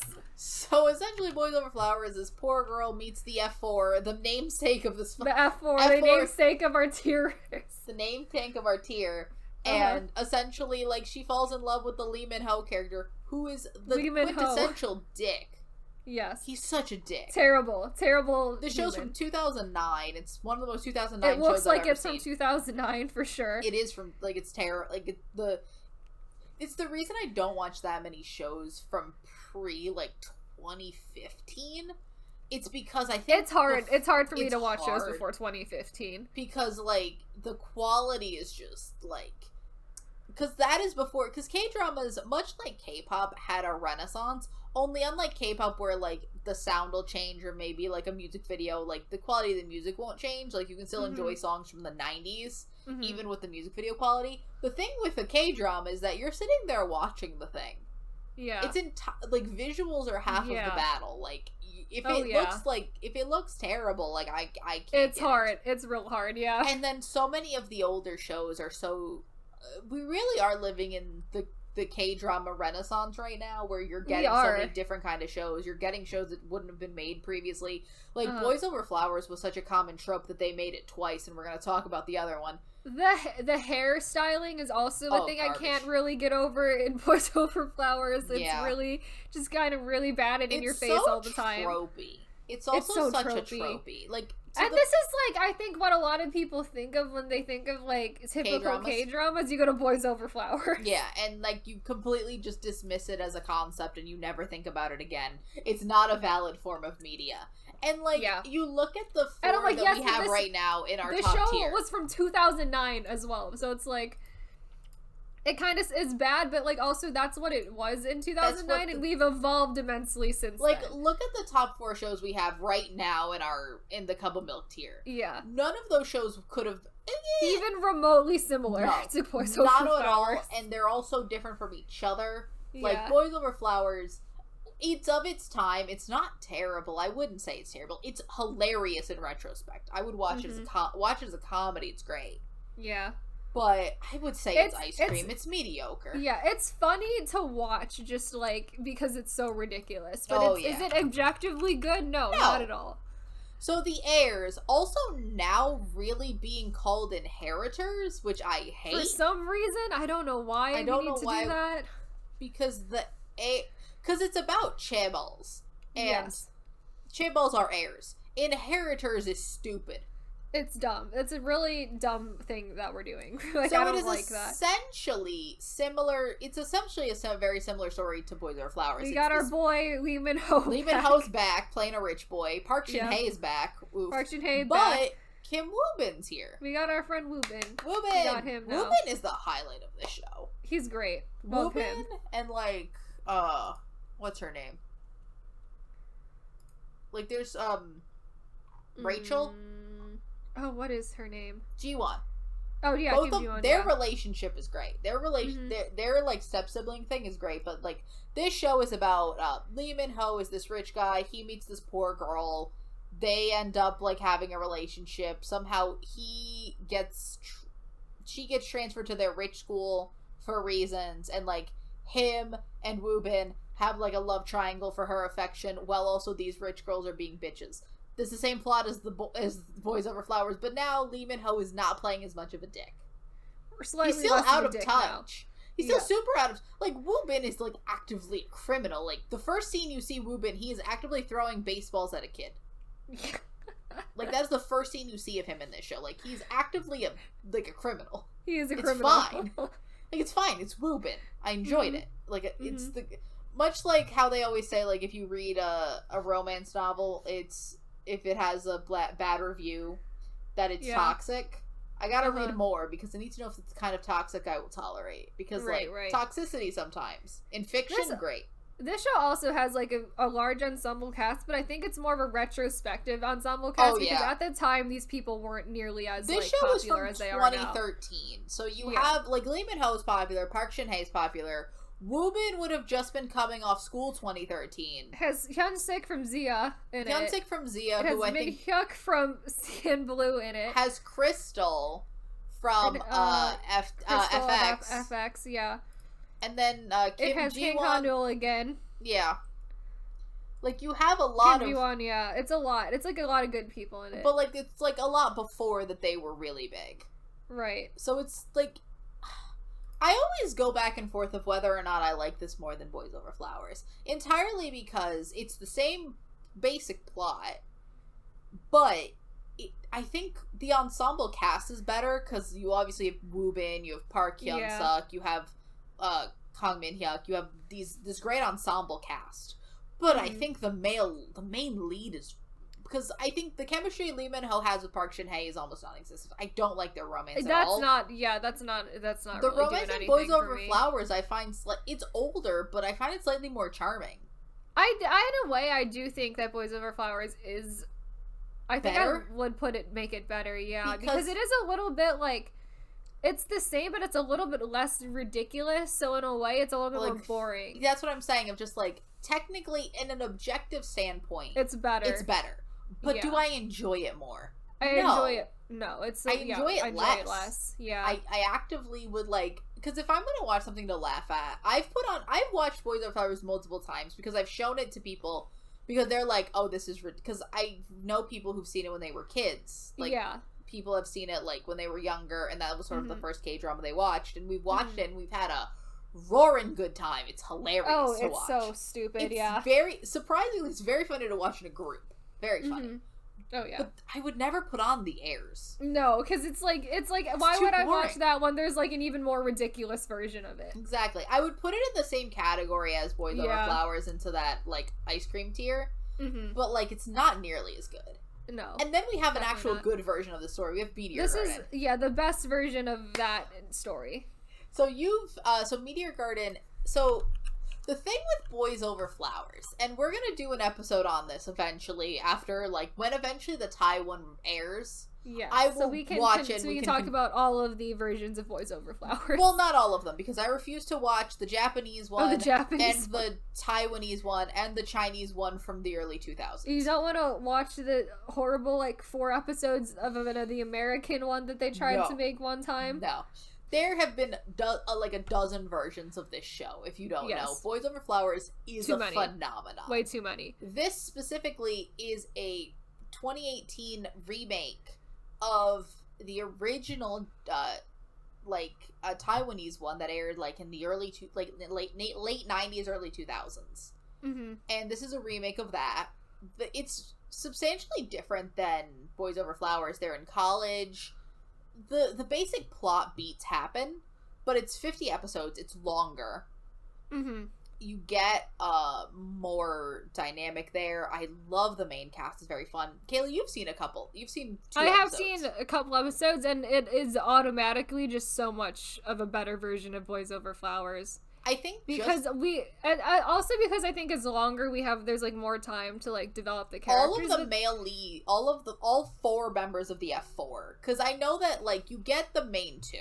You get the main 2 a lot about them. Yes, the other 2 are pushed to the corner somewhere. Yeah. Oh, I don't know where they disappear to, but they're like one of them falls in love with the best friend, but like that's not really explained. They're not doing a lot. Yeah. That just happens in the background, like right. And then one of them literally doesn't do anything. One of them doesn't do anything. Yeah. That one actually gets a little bit to do. But I think overall, and I also think they add a lot of things to make the main girl like more of a realistic person. She has friends. Well. Yeah. She has actually friends. She has wants. Yeah. She's going to school for like nutrition, which is really random, but I really like it that it's just like so random. Yeah. And like it's cute. Yeah, it's a very sweet show. Like the F4 aspect of it all isn't so much that they rule the school in the way that it's just like they have this club that you can bet against, but also like they're just rich kids. Are they in college too? They're in college. So in this version of it too, yeah. Yeah. I think the college aspect makes it so much better. It better, yeah. Yeah. Honestly, I think overall it's just a better version. I would put it in. It's my favorite. Want to do queso? Yeah. It's not perfect. It's queso. Yeah. So next we have the Death Note drama. We have the Death Note live action drama. I put this in here because we watched like a quarter of it. We watched like a good like 5 or 6 episodes of it I've seen the whole thing. And honestly, Kayla, what were your... So this is just the live action version of Death Note. Kayla, what are your... Can you explain what occurs in this show? So it is... I would honestly say it's like not that bad of an adaptation of the Death Note until we get to like the N and Near plotline where or not Near and Mellow plotline, and then it's like we only got a little bit of that, but then we're kind of off the rails after that point. I think it does the very bad mistake of making Light too human. He's very much just he's not smart. He really isn't smart. Yes, and he's also kind of, like, very emotional. Too emotional. But, like, otherwise, also, we made L hot. We also made L too hot, yeah. Too hot. He's too hot for the character that he's playing. I will say I do like the little touches that they made of, like, he's not perched like a fucking bird. Yeah, he doesn't eat candy. He has these weird, like... sweet pouches, sweet like Jello pouches or something. Like it's still weird and quirky, but also I feel like not perching is probably he lays across furniture. He doesn't sit like a human person. The quirks are there, but they're a little bit more realistic for like a live action setting. Because I feel like watching him perch like a bird would be weird. Like it'd be too.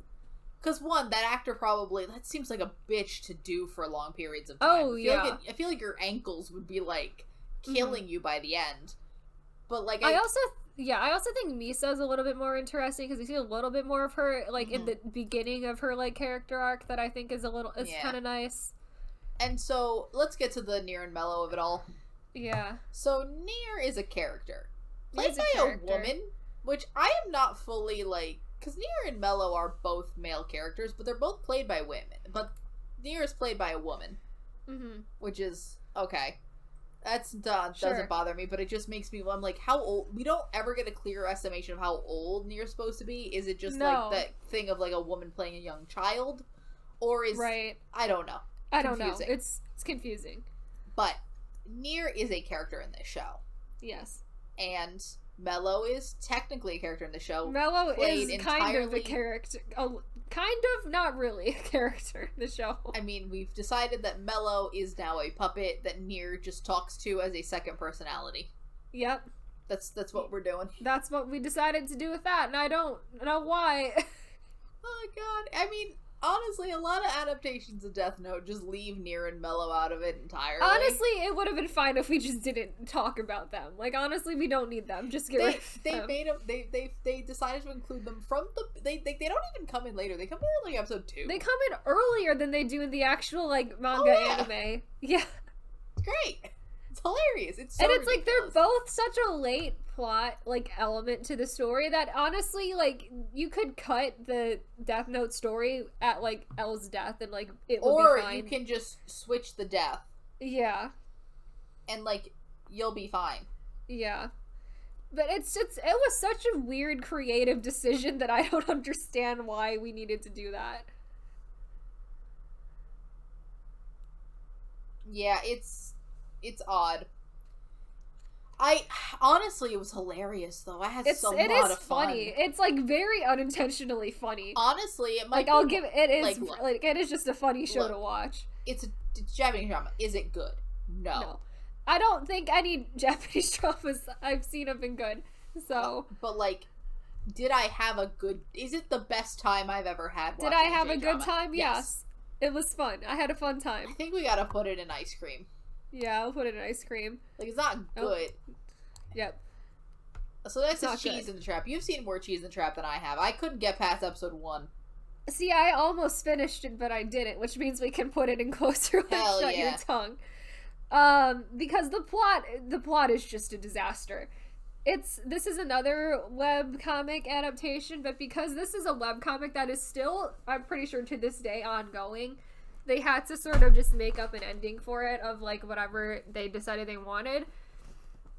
And so this also does the thing where we kind of like switch male leads in the middle of the show, but then we default back to our original male lead because the actor playing the male lead was like, what the fuck are you doing? I like signed a contract to be like the male lead of the show, and now I am essentially a second male lead. So now I've essentially been pushed to the corner. And it's like, I think that's what really gets me is that they were having so many external issues with both of the actors, like, and the writing of the show that it's just like it really ran it into the ground. Like it's just like really bad. I also think the general plot of the show is not good to begin with. Because the male lead is just like a fucking terrible person, really. He's just like the most like emotionless, like sociopathic person ever. And I don't think there is really any way of getting around that and trying to make him into like a good, likable person. And in a way, it's almost would have preferred if we had just like thrown him aside and made the second male lead the actual male lead, because he is like kind of obnoxious, but he's got way more character. He's the bad boy. I like the bad boy.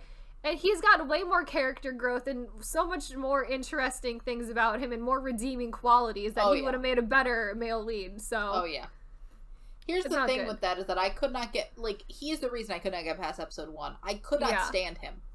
I was terrible. Like, I hate him. I have to deal with him for the my time is too like precious. The main focus of this show, and I'm just like, he really sucks. Like, he's just bad. Throw it in the trash, Kayla, where it belongs. In the trash.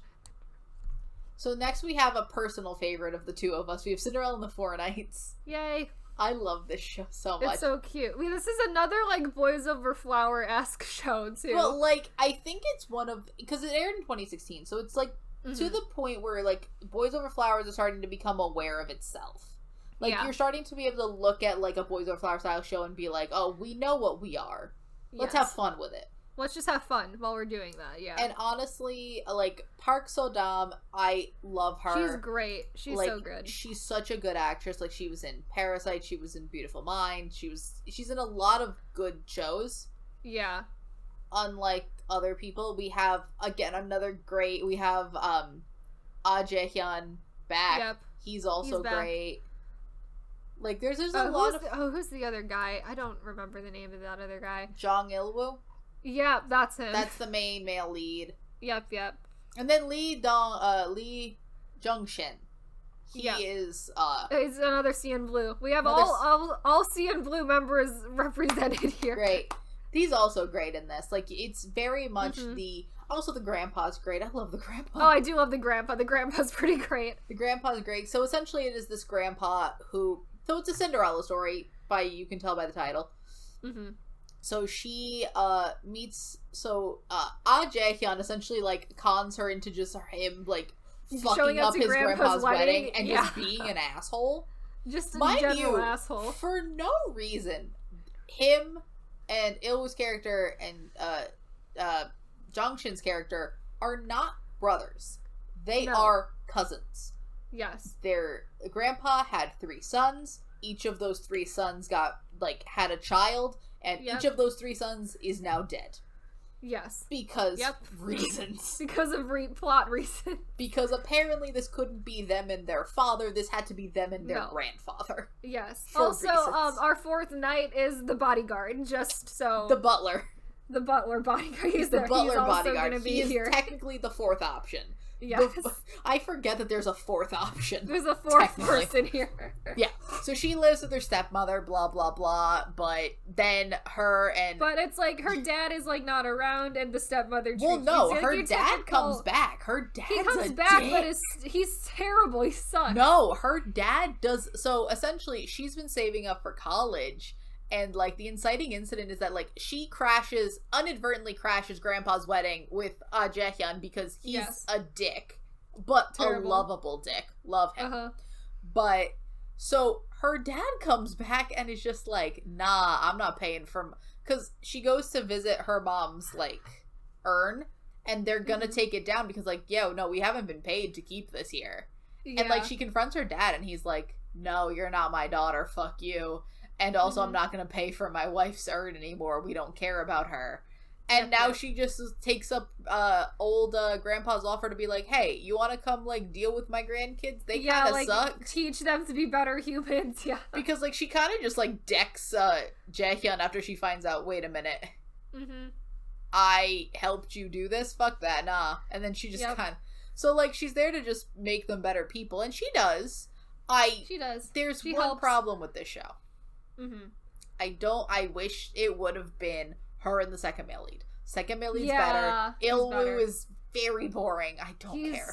He's like such a typical like first male lead that's just like fucking boring. And it's like the second male lead is just like so much more of an interesting character. He's like way more of a dick. The relationship is more fun between them. Yeah. Because I think the issue a lot of times with K-dramas and why it's my theory for why second male lead syndrome's a thing. Because with the male lead, you're sort of focusing on, like, they have to be, like, cold for a while. It has to be a will they, won't they. With the second male lead... it has to be, like, it's, like, kind of... But it's to the point where it's, like, predictable now. Yeah, and also, you gotta, like, string it along. You can't have them get together too early. Yeah. The thing with the second male lead is they're allowed to be friends. You form a friendship between the female lead and the second male lead so often that you're like, oh, shit, I know more about him. I like him. Like, I see more of him. Because they're allowed to be friends. The fact that they're not going to go anywhere with that is entirely on the terrible fact that K-dramas are predictable. But, you know.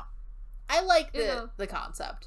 It's nice. It's very cute. Mm-hmm. And then we have Nayeon from A-Pink. Who plays she's cute. the girl that ends up with Jaehyun. Yeah. And she's like the ex-girlfriend. Yeah, she's his ex-girlfriend. Yeah. Mm-hmm. But, like, I like the show. The show is very tropey. The show is very stereotypical. The show is very cheap. But it's like one of the best iterations of that, like, trope. If you just want, like, a full, like, feel-good show where you're like, nah, I don't want to think too hard. Right. This just made me feel This is it. I loved it. It's... Sometimes you just, like, for what it is, it's not trying to be high art here. It's not trying to be our top 4 up there. It's trying to be fun. And it is very fun. It's very fun. I would put it in K, so I think it's that good. It's very good, yeah. So now we've reached True Beauty. True Beauty. So True Beauty is another Eunwoo show. It came out, like, this year. Yes, it did. Early this year. Late last year, 2020. Late last year? Mm-hmm. Yeah. So, like, did it go into this year at all? It went into this. Yeah. It went into, like, February of this year. Yeah. Yeah.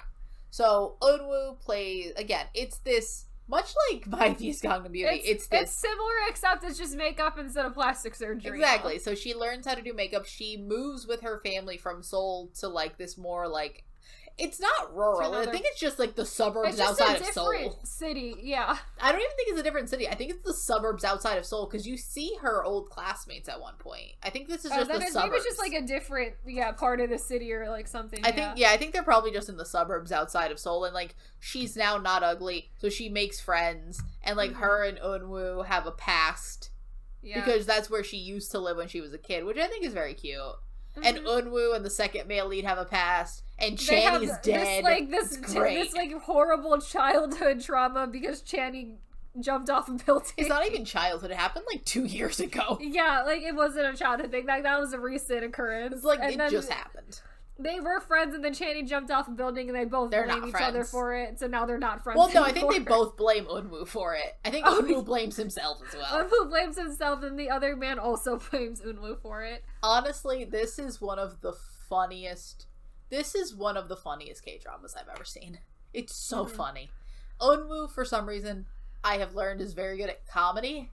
Yeah. Which is very nice. I like that. It's so funny. It's so funny. I love it. I haven't made it all the way through the K-drama yet, but I have read the webcomic for it, and I do think it's very true to, like, the vibe of the original webcomic. Like, I think it's a very good, like, representation of that. And I do think that it, like, has good lessons. Like, the villains aren't truly, like, the worst people you've ever met. Like, we're just high school, like, we're high schoolers doing high school things. And I think it's like, where an extracurricular is everything a K-drama about high school, like, shouldn't be, because it's, like, breaking all the rules. This is how great a K-drama about high school can be.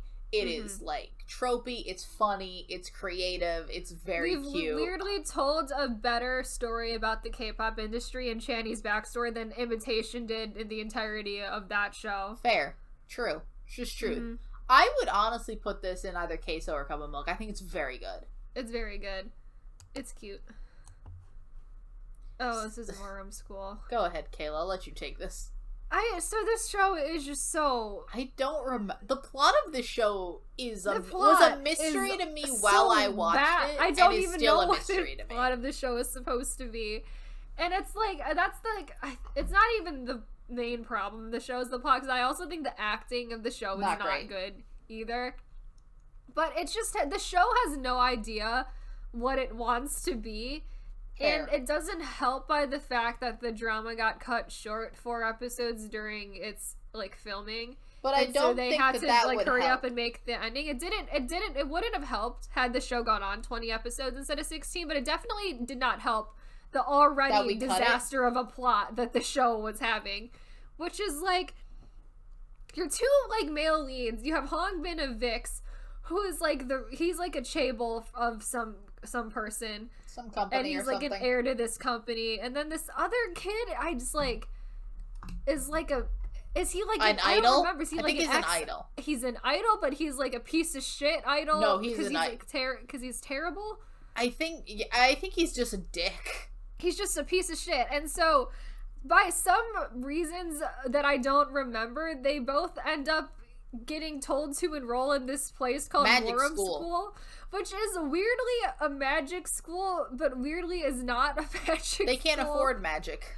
Yeah, so it's like, it's weirdly this mix between magic and like a rich boarding school for rich for rich kids that is supposed to, like, also along with, like, regular school, teach them, like, weird life lessons. In magic, because they also do, like, a lot of weird, like, martial arts type things at the school for I don't know why. I think it's a part of the magic element, but we don't really have the magic fully here. Yeah. And then it's, like... It doesn't make any sense. It doesn't make any sense, because, like, also, like, Hong Bin's father's company is looking for this magical rock or something that apparently they're following this legend where if you find this stupid rock or something, it'll grant your wishes, which I don't know why we're believing that as, like, grown adults, but okay. Sure. And it's, like, it's just so weird. The show is so weird. It doesn't make any sense. I don't know. I'm very confused by it. I didn't like it. I think I thought it was okay at the time, and then it gets worse when you think back on it. Because it's like, what the fuck is going on? It was one of the first K-dramas I ever watched. Same. And I think that at the time I thought, is this just what K-dramas are? And then now I realized, no. And I'm like, no, that was just a particularly bad show.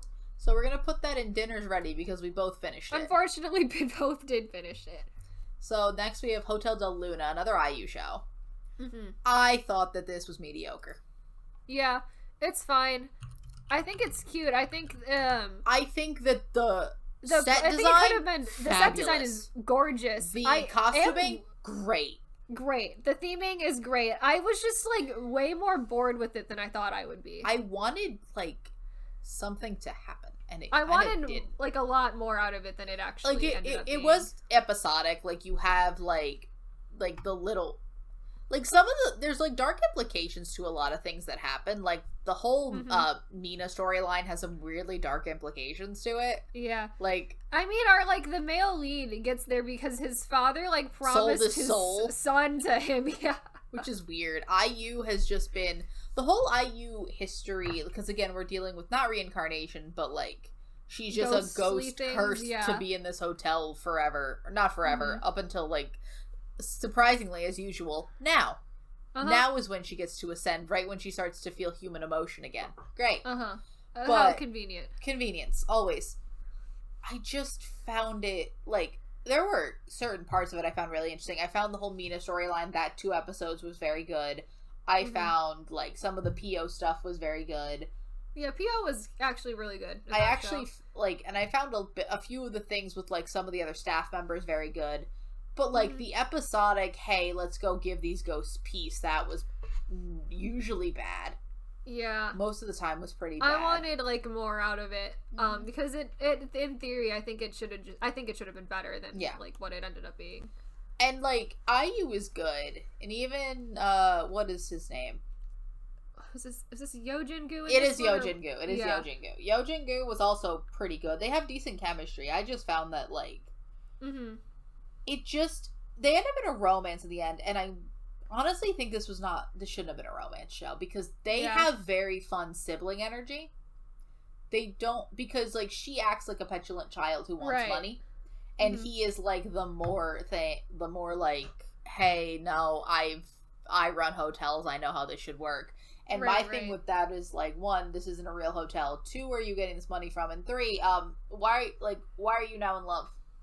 Yeah. I don't think the romance was entirely unnecessary.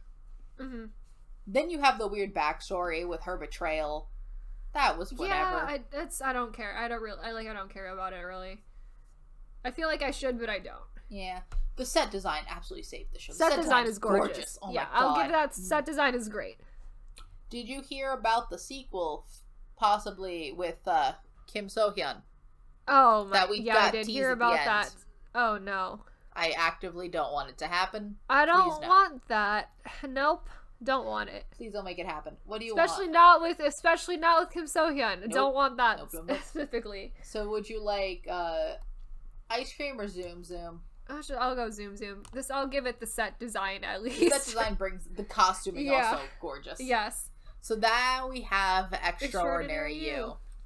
I love this show so much. It's so cute. I love it. It's so good. So Extraordinary You is about this female, like, it's a high school based show where a teenage girl finds out that she is essentially a character in a manhwa. This manhwa is a ripoff Boys Over Flowers. And she is not the main female lead. She is a background side extra. character. Yeah, she is basically a background extra. And, like, she has this ill-fated romance with one of the quote-unquote F4 members, Lee Jae-wook, that's adorable. And then she falls in love with Rowoon, who's literally just background. Literally nameless extra. Yeah, he has no name. He is just a, like you see a manhwa, you just see the nameless people in the background. That's him. That's Rowoon. She at least has a name, but, like, she's apparently gonna die in this manhwa because she has an ill-fated heart condition. Because they give her this, like, heart condition, this, like, fatal heart condition, Honestly, this show's hilarious. It's so good. You know how... And I think it's really good because there's this, like, once a few of the characters become, like, self-aware, they're in the manga, it's just so funny. Oh my God. Like, watching them and their reactions to, like, having to play out the scene. My other favorite thing is that by the end of this show, there's, like, the entirety of the main 3 know, and, like, the second male lead of the fake show, the Boys Over Flowers ripoff, knows, But the two leads of That Boys Over Flower ripoff don't know. And they are hilarious. Yeah. They are fucking hilarious with each other. It is just absolutely...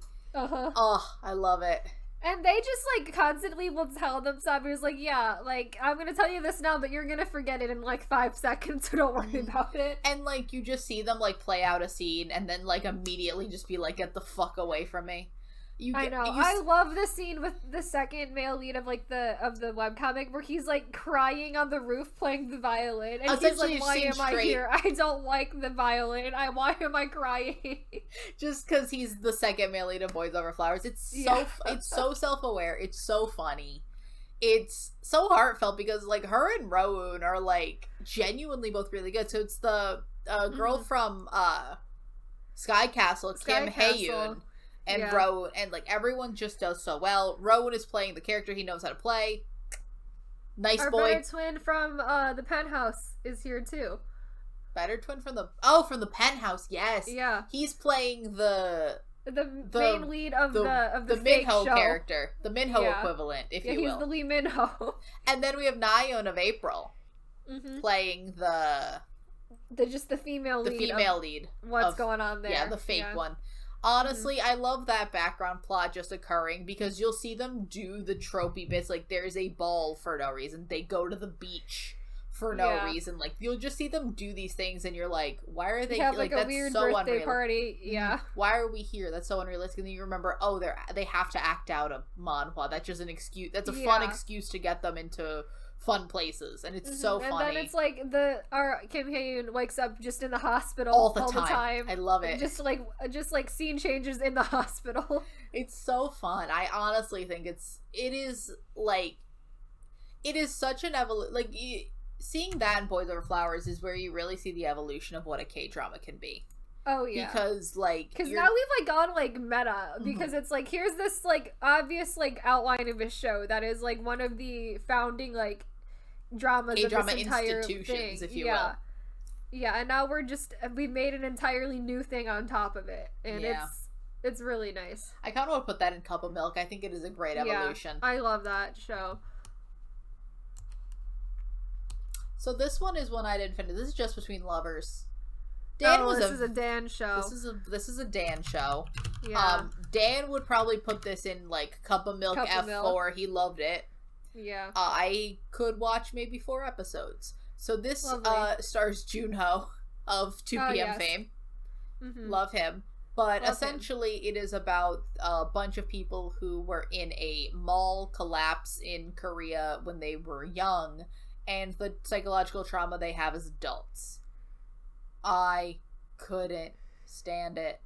I was bored out of my mind. I get it. Psychological trauma is not loud. But dear God, something needed to happen. I was bored. Oh boy. I watched maybe like 4 episodes. It's not a show that sounds remotely interesting to me, so I didn't even bother with it. I tried it because, again, I've heard it's very good. I heard a lot of people really loved it. But it's just like, I'm like, no. Put it in. Yeah, I couldn't finish it. What's down here? Next is Circle. I have Circle. It's been a really long time since I've seen Circle, so I don't remember entirely the plot. Because it's also no longer available on the internet, really. You gotta look for it, people. You really gotta look for that one. For it. But Circle is essentially 2 separate plot lines taking place at the same time. So half of the episode, you're following one plot line, which is like the quote-unquote present day for the drama, which is about these 2 brothers, and they're in college, and then they meet this girl who looks like an alien that they saw as a children. Great. So, more aliens. This is also an alien-related show, but the plot line with the aliens is really not as prevalent here. And then the second plot line takes place, I think, like, a lot of years in the future. But it says here 2037, so not that far. Yeah, but essentially at this point in time, regular Earth is like a wasteland almost, and there is this version of Korea that was like better Earth, and they've essentially made it a crime-free society. But sometimes like people will like do crime. And so it's about this investigator over there who's investigating into that and like why there is no crime, and it has a lot to do with like essentially this implant that they're putting into people's head that blocks out certain memories that would cause people to commit crimes. And so he's looking into that and the ethics of that and like how they're able to just control people in that way and everything. And then eventually the two storylines, they don't coincide. Obviously they don't come together because they're taking place so many years apart, but they will. But you'll understand how they connect to each other at the end. Yeah, I've wanted to watch the show for a while. The fact that like it's so inaccessible at this point in my life, I have so many shows I would like to watch. The fact that I would have to search for it so much more than anything else has just made me like. It's hard when it's that inaccessible. Yeah. Yeah, because I pay for so many drama services. Mm-hmm. And I, like, want to get the most out of a lot of things. And I'm like, yeah, but, like, doing things illegally is hard. The fact that you're just not around is, like, yeah. Doing things illegally, that's the thing you realize an adult is like, yeah, no, I'd rather just pay for it and get it. Like, yeah. I remember when I used to be a kid and you just watch things illegally and you're like, nah, I haven't paid for nothing. Why would I pay for it? I can just get it. But it's just, like, so much easier if you just do it legally. I know, it's so much easier. I'm just lazy now. Yeah. But it's really, really good. It's still one of my favorite K-dramas because I think it's still to this day one of the most unique K-dramas I've ever seen because I've never seen, like, a show do the, like, semi-dystopian, like, sci-fi storyline, like, well. Mm-hmm. Because the only other thing they had really done at this point, well, there's a lot of weird alien shows. You Came from the Stars. Yeah. A lot of weird alien time travel shows now that I don't like and are still bad. But I still think that Circle handled that really, really well in, like, a really unique way. And that at the time in K-dramas was, like, very new and different. That's fun. I really love that show. So where do you want to put it? I want to put it, in... I'll probably... You can put in Cup of Milk. Yeah, I'll put it there. It's a good... We have, like, rich people shows, teen R-rated shows, comedies, cults, high school, and sci-fi. We're getting a lot. We have a lot of variety there. Yeah. So next is Missing 9, which I'll let you take over as well. Oh my god. You got your 2, Kayla. Oh man, yeah, so it's like, Circle's like one of my top 5 shows, and here we go, Missing 9, like probably the worst show I've ever seen still. Even with the like really bad shows that I've watched this year, like Missing 9 is still probably the worst show I've ever seen. Yeah, that makes sense. And it's like, also I can envision a way in where this show is actually like good and like pretty like entertaining. But the way they decided to go about this, where it was like, and I was really excited for it because I really enjoyed like Lost and like I love the show Survivor, and so like Deserted Island type shows, like fun. I was all into that. Can I tell you what I'll tell the people what I have always assumed this show was about, and then you broke my dreams. I thought that this was Korean Lost. Not so much that I thought it was Korean Lost, that there was mystery. I thought that it is people stranded on an island. Some people will fall in love. Some people will die, because I knew Chanyeol died. And some people will get off the island at the end. And maybe it's about a little bit of trauma when they get home. Like a castaway situation. That's what I was expecting of the show when they advertised what happened? It. Yeah, and so I was expecting them to be on an island, and then they said there's something with murder, and so I was thinking they were going to get stranded on this island, and one of them was going to be a murderer, and then we were going to try to figure that out while still on the island. Turns out what we get instead is we get like very short amounts of time of them actually on the island, and then we get everyone off of the island by like various means. Like everyone is almost escaping the island like in a different way, which is like pretty stupid. Number one, why the fuck are you escaping at different times and like not the first person that's like, hey, I escaped this island, someone please go help this other stranded group of people? Yeah, it's because they're all like, the thing is that they're all like these weird entertainment like company people, so they have like weird complicated relationships and everything. But the thing is that I don't think the conflicts that they're having are good enough reasons for the main guy to be killing people, and also for them to be this fucking petty about it when they're stranded on an island. Like, and I don't also think their for people conflicts to just are leave that others to die on an island. Yeah, like, I don't think the conflicts that they're having is like, oh, this guy had a dating scandal, so he broke up our group. That's not a good enough reason and, like, a good enough, like, motivating factor to turn this person into, like, an absolute piece of shit, like, murderer. Like, that, I think it's just bad character development. Mm-hmm. And so what we do is once we get them off the island, everyone's off the island by about, like, halfway through the show. Mm-hmm. And then we're a legal drama for the rest of the show. We're going to court. We occasionally have flashbacks to the island, but now we're just a full legal drama. Our main evil man will continue to murder people while he's back in, like, Seoul. And the weird CEO man will also help him cover up his murders. And then they're going through all of this, like, blackmailing garbage to try to get false testimonies out of people in their weird court battles. And it's just, like, fucking... It's not exciting. It's not interesting. I don't care about it. Because also... we have a weird car chase at the end of the show for no reason, and our evil man gets finally caught and breaks down into tears, whatever, I don't give a shit. And then we invalidate absolutely everything at the end of the show because every character that's still alive is back in, like, painting a mural on a wall of a building for some reason. And we're acting as if this man has just gotten out of prison for the murder of, like, 5 people that he's committed over the course of the show, and we're just gonna be chill with that. And I'm like, okay, I don't know if this is a weird dream sequence or, like, what this is, but it's like, if the show wasn't bad enough already, that was, like, really the nail in the coffin. That was, like, what the fuck are we even doing here? It's terrible. Would not recommend that show at all. Had a lot of potential, was absolute garbage. Yeah, no, not good. Terrible. So next we have one that is also not good. We have The Smile Has Left Your Eyes. Uh-huh. This one is one I was curious about because I've never seen this one. I've heard good things, and turns out it was not good.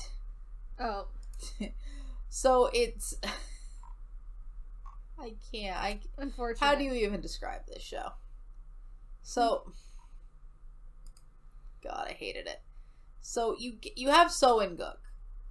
Uh-huh. And you have Jung So-min. They're both the main leads here, and her brother is a homicide detective who believes that So In-guk's character is a murderer.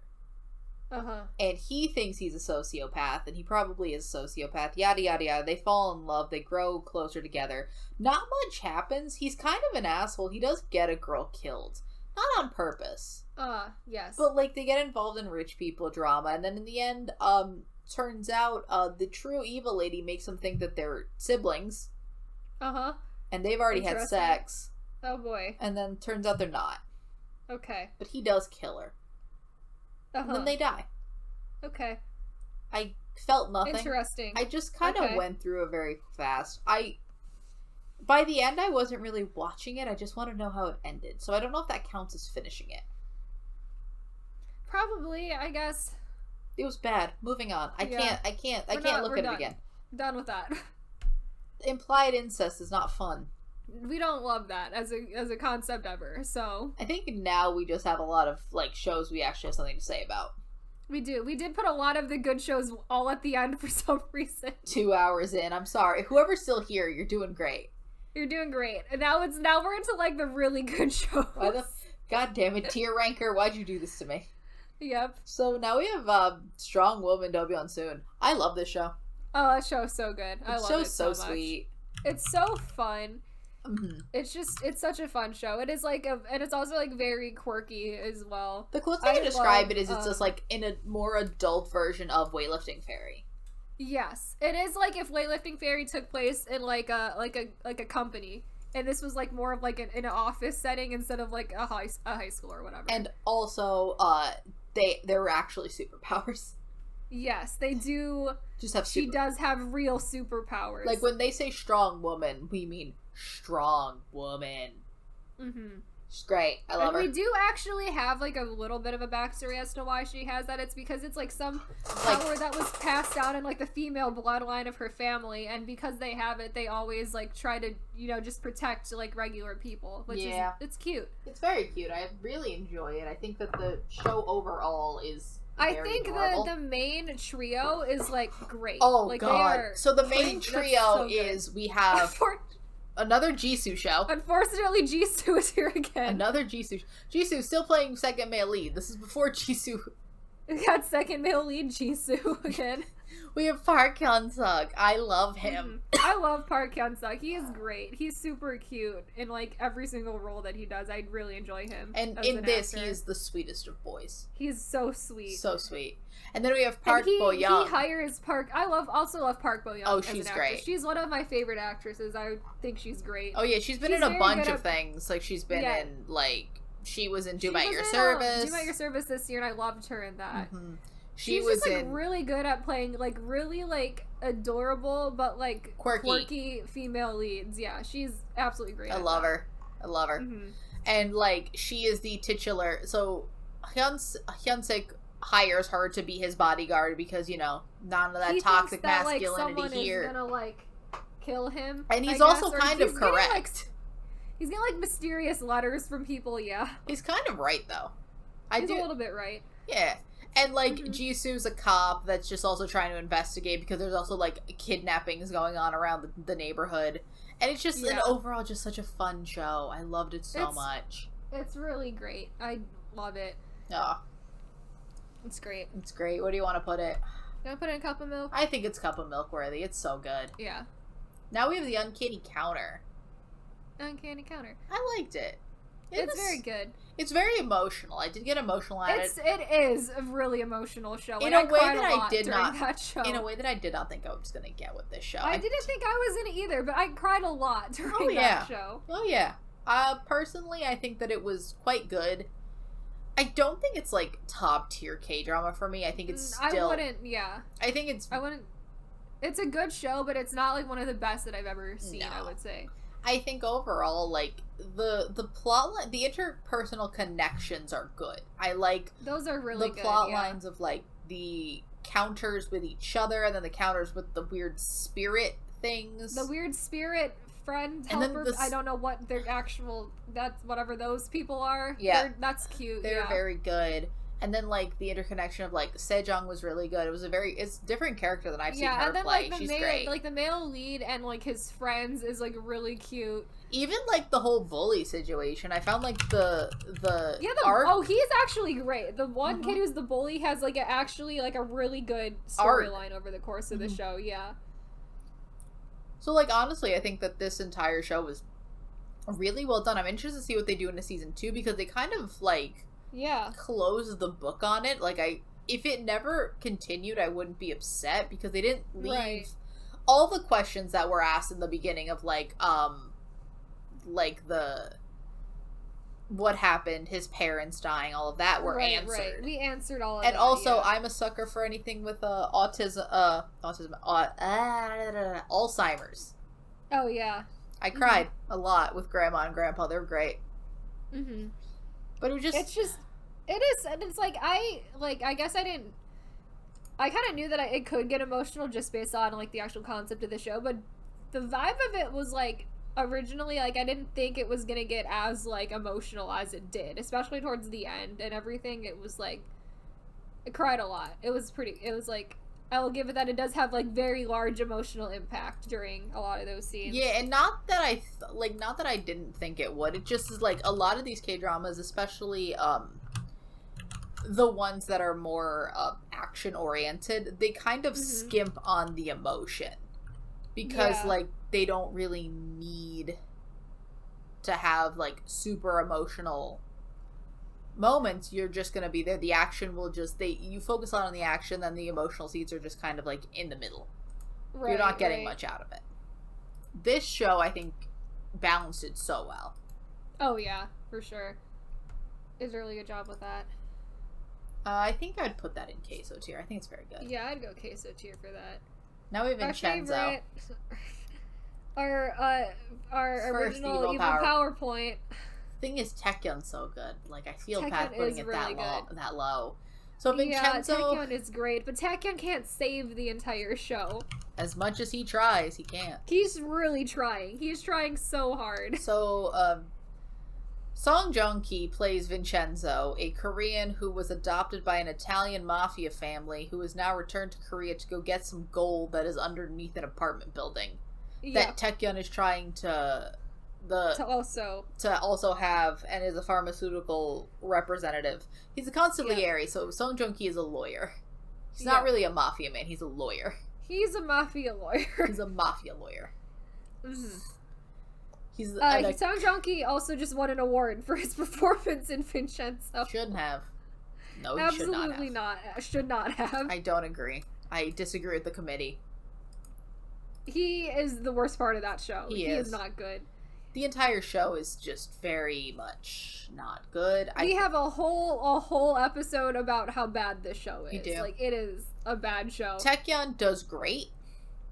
Taecyeon is great. Taecyeon understood the assignment. He is evil in the most entertaining, comedic way possible. He is an anime villain made real. I loved it. He's great. The rest of the people on that show not so great. I honestly find the apartment building. Lead, the apartment building tenants not good. Unbearable. Terrible. The apartment tenants literally unwatchable. Yeah, I don't agree. So I think we gotta put it in dinner. I'm sorry, Taecyeon. You deserve. Sorry, Taecyeon. Taecyeon's performance, cup of milk. The entire show, dinner. Dinner. Now we have Sky Castle. Sky Castle. So good. The original rich people murder show, I guess. Kind of. Yep. I love this show. This show's one of my favorites. We have, I think, on multiple occasions talked about how good Sky Castle is. Oh, yeah. It's so good. I think it's just overall just such a fun... It's fun in, like, this way of, like, you feel like you're peeking into the real lives. Because it feels realistic. Like, there's obvious things that are, like, overblown for the camera. But, like, it feels real. In a way that, like, something like The Penthouse does not. Yeah. The Penthouse is just, like, the people are so crazy that it's, like, it's kind of, like, an exaggeration. But the people in Sky Castle seem like they could be, like, realistic, like, rich families. Yeah. Like, and, like, all the kids seem to have good dynamics. I like that all the families are so different. All the families get a chance to shine. And, like, no one is, like... With exception, no one is, like, this unbearably evil mastermind who does... Like, none of the families are unbearably evil masterminds with zero redemption qualities. Like... All we get is really... It's, like, the tutor who is, like, the main source villain of, like, the evil there, yeah. So we have an entire Rich People Murder podcast, and the Penthouse and Sky Castle won by a landslide. Yep. Not that it was ever a competition. Sky Castle. And, like, the murder is actually really well done. Like, the murder makes part of sense. Sky Castle, that is honestly great. And, like, it wasn't telegraphed. Like, it's a surprise. Like, it was actually a decent surprise murder. It was, because it doesn't happen, like, immediately. We're, like, almost, like... We're, like, 2/3 of the way done with the show, almost, when it happens. And nor are we, like, flashing forward to it, or are we, like... Yeah, we never hint telegraphing that's, like, was gonna happen, yeah. So, up next, we have another top-tier show for us. We have Descendants of the Sun. I love Descendants of the Sun. That show is phenomenal. One of my favorite romances of all time. It's one of my favorite, like, of the, like, big budget, like, very, like, popular, like, romance shows. That was just, like, it was just intended to be, like, a big budget, like, romance. And I think it's one of the most well-done versions of that trope. Here's the thing. Like, I think it's so good. You know how we say that, Song Joong-ki is a good actor? Yeah. That's because of this show. That's entirely because of this show, because I don't think a lot of the... not that he's a bad actor, I just think a lot of the shows he's in are bad shows. He's in bad shows, yeah. He picks questionable projects. But, like, he's a good... But this one's great. Top tier. Top tier. I mean, there's a reason it was one of the most successful K-dramas of all time. Like, it's so good. It's so good. And it's one of the ones that, like, we've in the past said that we don't... A lot of shows, if you look at this tier ranker in itself, don't live up to their hype. Yeah. Lives up to every ounce of hype imaginable. I love it. There is, like, a reason it was one of the most popular K-dramas ever, because I do think it was a fantastically done show. It's so good. Dan would disagree. Dan does not understand this show, and I don't understand Dan. Dan thinks that the pacing of the show is too slow, and I'm like, how? What do you want to happen in this show, Dan? I don't know. But There's because he like got to the earthquake and he's like, yeah, it's too boring, and I'm like, there was literally an earthquake. There was literally a man impaled to another man. Yep. It's cup of milk. There's nothing else to say. We love that. Great now show. we have Flower of Evil. Flower of Evil. This was an interesting show. It was an interesting show. It's because I love Lee Joon-gi. He is one of my favorite like Korean actors. I enjoy him. Love him. I love the type of shows that he's in. Like he's in a lot of these like darker like crime shows, and those are very much like my favorite types of shows. So I really enjoy him for that. This show started off really good and then very quickly took like a really bad, bizarre turn in the middle. And I think that's really the big problem with it, because I do think it could have been good, but we really just like made a bad, like one specific very bad decision with the plot of the show. And the other thing with it is just that I think it had too many elements. Yeah. That's really the problem, because it again, it's Lee Joon-gi and his wife. His wife's a cop. He's some sort of like he's like a metal worker. I don't know. He like makes metal jewelry or something like that. Metal crafts. He's not like metal worker as in like scaffolding. It's like metal work as in like he owns intricate, like a shop and he like sells like homemade things there. Yeah. And like they have a daughter, and like he's from like this rich family, but like she's starting to see like, hey, maybe he's a little weird. He's a little. But maybe he's got like a very questionable past. Yeah. And then because it turns out it's like so the thing that's the questionable part is that the rich family he's supposedly from has like adopted him to take the place of their son that he hit with a car and they're keeping alive in a back room in their house, who's just in a coma. And like the son is a psychopath. The son is the murderer who actually like killed a lot of the people that he's being accused investigated for. And also the son in the coma also wakes up out of the coma and then starts killing people in the show, and then starts killing people. And also the ages that him and this other guy are don't make any sense at all. They do not track. And like the ages break the entire plot of the show. And then you also have the element of also the fact that he has this history where his father was accused of being a serial killer, but turns out that his sister actually killed somebody, and like he took the blame, and now the town he grew up in tried to exorcise him a bunch of times. Yeah. Because they thought like his father, the serial killer, is within him. Because, you know, serial killer genetics that's a common plot. But also you can apparently just, exercise that out. Exercise it out of a person, yeah. And then that's why he leaves the village and then gets hit by a car and then takes the place of this other guy. It's all just a bunch of... It's a lot. It's really a lot. Turns out that he hasn't done like a single bad thing. He didn't do a single bad thing in his life. No, except for some reason, because we need to increase like the body suspiciousness count in the show. Well, he does kidnap that reporter, keep him hostage in a basement for a couple days, but then lets him go. And like the reporter's now his best friend. And now they're friends. Now they're just chill. It's just fine. Yeah. It's whatever. I'm done. We're moving on. I think the show is mediocre. It's fine. It's weird. It's just really weird. It doesn't make sense. It went in weird directions. It doesn't make a lot of sense. No. Now we have Gank Your Heart. Gank Your Heart. Gank Your Heart is a full esports show. It stars our Lord and Savior Wang Yibo. I had to include one Wang Yibo show because I wasn't going to include the Untamed. We did have to have Wang Yibo. I wasn't going to include the Untamed. I feel like we would have... We've talked about the Untamed a lot. So, Gank Your Heart is an esports show where Wang Yibo is a esports player for this team, and then through a bunch of convoluted circumstances, he leaves the team to go to another team, and then through more convoluted circumstances, he leaves that team to start a new team. Yep. And we have a fun team around him. We have him and his love interest, who is the sweetest girl. She's great. She's like, she wants to be an esports commentator. And so that's how she sort of gets involved, like following him around and everything.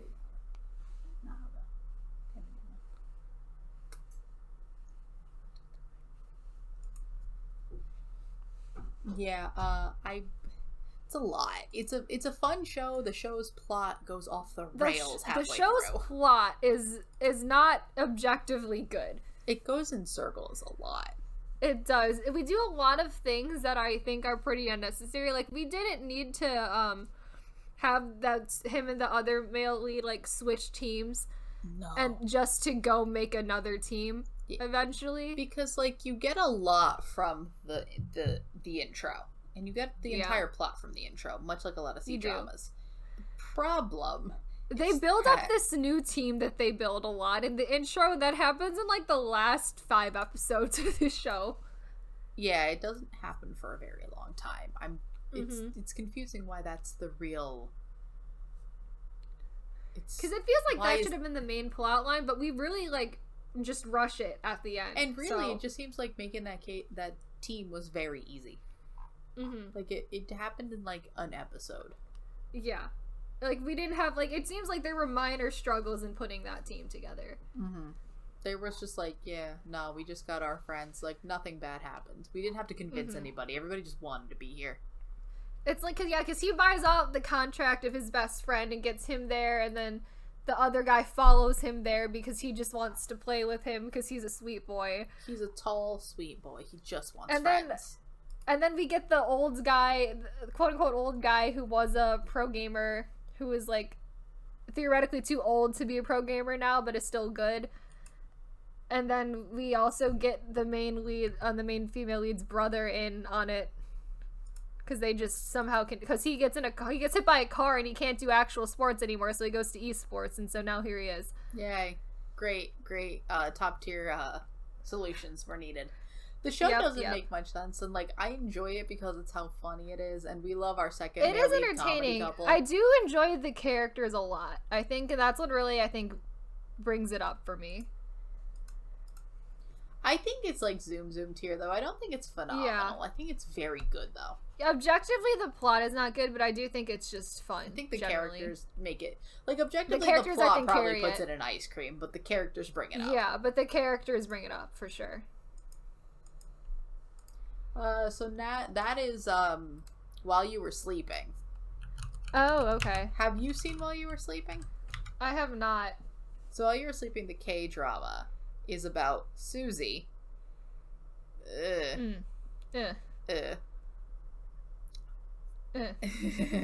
you say Susie and it's immediate? Josh, I don't find Susie to be a good actress at all. Having dreams about the future, and a prosecutor played by Lee Jong-suk also having the same power, and, like, another guy also having the same power, and they're prosecutors and a cop, and her, I forget what she does, but she's none of those things. And, like, they're just gonna be friends and also, like, solve crime with their dream powers. Interesting. It's so boring and actually really bad. Ooh. I didn't like it. It was so, like, Susie's not a good actress. The plot kind of derails immediately. It sounds like it should be good, but it doesn't. Isn't. Lee Jong-suk is good. I like him. Lee Jong-suk is nice. He's always... I like the things that he's in normally. Yeah, he's in a lot of good things. Like, probably should have put W on here instead. Put that in Dinner's Ready and let's move on. Yeah. Oh, we've arrived at Squid Game. Here's the thing. We've softened on Squid Game. Squid Game is the Netflix phenomenon. We just had a full episode like, everyone listening to this far into the episode has already seen it. Like, I'm sure. And knows what it is. We're, like, 2.5 hours in. Of course you've seen it. Yeah. You could watch Squid Game in the time it's taking us to do this. You could just do a quick watch of Squid Game. But, I have softened to it a little bit. I think it is I don't think it's terrible. Good plot that undercut itself at every turn. Yes. Because, like, it could have been great. And the implications but it's just for K-drama make me sad. Yeah. I'm scared it will just be what K-dramas become, and that's not what I want. And I don't like that at all. No. Yeah. But I think that's more I think my bigger problems with Squid Game stem from the reaction to it rather than from the show itself. So I still don't think it's a really good show. But I don't think it's terrible. It's not the worst show I've ever seen. It's actually probably better than, like, objectively speaking, it's good. Yeah. Personally speaking, I did not enjoy it. Yeah. That's sort of where I am with it. Yeah. So I'd probably put it in, like, ice cream. Ice cream, yeah. There it goes. Now we have The Devil Judge. So The Devil Judge aired this year. You were able to watch pretty recent. one episode, right? I watched a episode of Devil Judge and decided I didn't like it, and so I stopped. What was your thought on it? I thought it was really weird. Like, I knew, like, the general plot of the thing going is where this is going to be some weird version of Korea where now the legal system is like a reality show and the public gets to vote on all of the things, and I'm like, yeah, that's nice. I didn't expect the actual judge to be as unhinged as he was. Oh, no, like, one of the first scenes, he's like there's a bus, like, essentially some, like, a mad parent is gonna, like, drive a bus into a building or something, and the judge just comes out with a gun and, like, shoots down the bus, and I'm like, sir, what are you doing? I love the Devil. You're a judge. I love this show so much, honestly. I was, like, hooked in the minute I saw it. It's so good. We have Ji Sung in it, he plays the Devil Judge, and then we have Park Jin Young, formerly of GOT7, in honestly, he's probably doing the best out of all the former GOT7 members in that he's now just an actor in, like, he's just an actor, and he's shows. Like a pretty good actor. Yeah, no, he's in, like, good shows, and I'm very happy for him. But yeah, no, I'm excited for this like, I love this show from the beginning. Like, it is unhinged, but, like, you can understand the show itself has its logic. It's just taking the law into your own hands in the best possible way, because there's a moral code to it, and I'm into it. It's sort of a semi-dystopian Korea in that, like, the world, it's a realistic dystopia in that the world has not fallen. We're not in utter chaos. Like, the world is still functioning, it's just that now the legal system has been reformed into a reality show. No, that's new. That's not, that is entirely started in this show. That's like, that's like, they're doing it for the first time when the show starts, And it is only for big crimes. It is not, your everyday petty crime does not happen. And it is just, you see it treated like a reality show. You see, like, fan culture around like, you just see it from all these different perspectives. And I think it's so well done. And, like, the actual storyline behind why the Devil Judge, to quote, does what he does is, like, so interesting. The characters that you haven't met yet but that come in later are just so fun. I would recommend you watch because I think you'd like it. Give it another chance. I want to put this in Cup of Milk because it has become one of my a top favorite for me. I really liked it. I watched the whole thing very quickly. You did watch it, like, very fast. Like, I used to be able to binge shows way faster than I can now. I watched that on Viki, which means I couldn't. You can't 1.5 speed it. And I watched it so fast. I could not stop. Very few shows hooked me in like that, especially recently. So that's Mouse. Put that in there for you. So Mouse, I think, is the better version of Beyond Evil, in my opinion, because they both aired this year. And I think they're both very similar in terms of, like, the pacing for them are very weird in terms of how you're pacing a crime drama, because they're not as episodic as a typical crime drama is. They're really centered around one specific case and things that have branched out from, like, that case. And it's like, so you're getting a couple other cases, but they're all directly related back to, like, one thing specifically. And I just think it's so interesting because I do think it's a show where it's like, it really throws a lot of just, like, very bizarre plot twist at you that I didn't really see them coming at all. But you get this main character who is Lee Seung-gi, and he is starting off as, like, a really, like, just pure and innocent, like, just police officer, essentially. Like, he just, like, wants to do good and to help people and everything. And then while they're essentially tracking down a serial killer, he gets pretty substantially, like, he gets a pretty substantial brain injury because he essentially shot. I don't know if he's shot in the head or he gets hit in the head, but he suffers, like, pretty bad, like, brain damage. Oh no. And so he comes back from that and has, like, it's, like, very much noticed that he has a significant, like, personality change after that. So he becomes, like, kind of like an unreliable narrator after that point, because he is having these memories that he thinks, like, he shouldn't be having. And as also, like, his personality has kind of become more, like, sinister and evil. And so after that point, it's sort of him trying to figure out what happened to him, or if, like, the surgery, like, the brain surgery he had did something to his brain and has made him, like, a different person. And, like, there's a lot more twists that happen even after that, because that's a thing that happens, I think, like, less than halfway through the show. And it just goes on from there. And every single plot and every case that we're looking at still stems from essentially the same serial killer plot, and I just think it's so well done, and it's just so interesting and intriguing. It's like one of the better crime dramas I've seen in a really long time now, so yay. I really liked it. It sounds good. It's on my really list to watch. I just haven't gotten around. Much like all the shows that I put on here, I just haven't gotten around to it, except Beyond Evil. I'm not watching Beyond Evil. No, would not recommend Beyond Evil at all. I'd recommend this over Beyond Evil, like, every day of the week. All right. I think this one was really good. This seems fun. Where do you want to put it? The only thing I don't love about it is that there's like a love interest. It doesn't really go anywhere because at the end of the show that I don't necessarily want to spoil, but it's obvious that the love thing doesn't go anywhere after that. But Lee Sen-gi has this weird relationship going on with, like, a high schooler.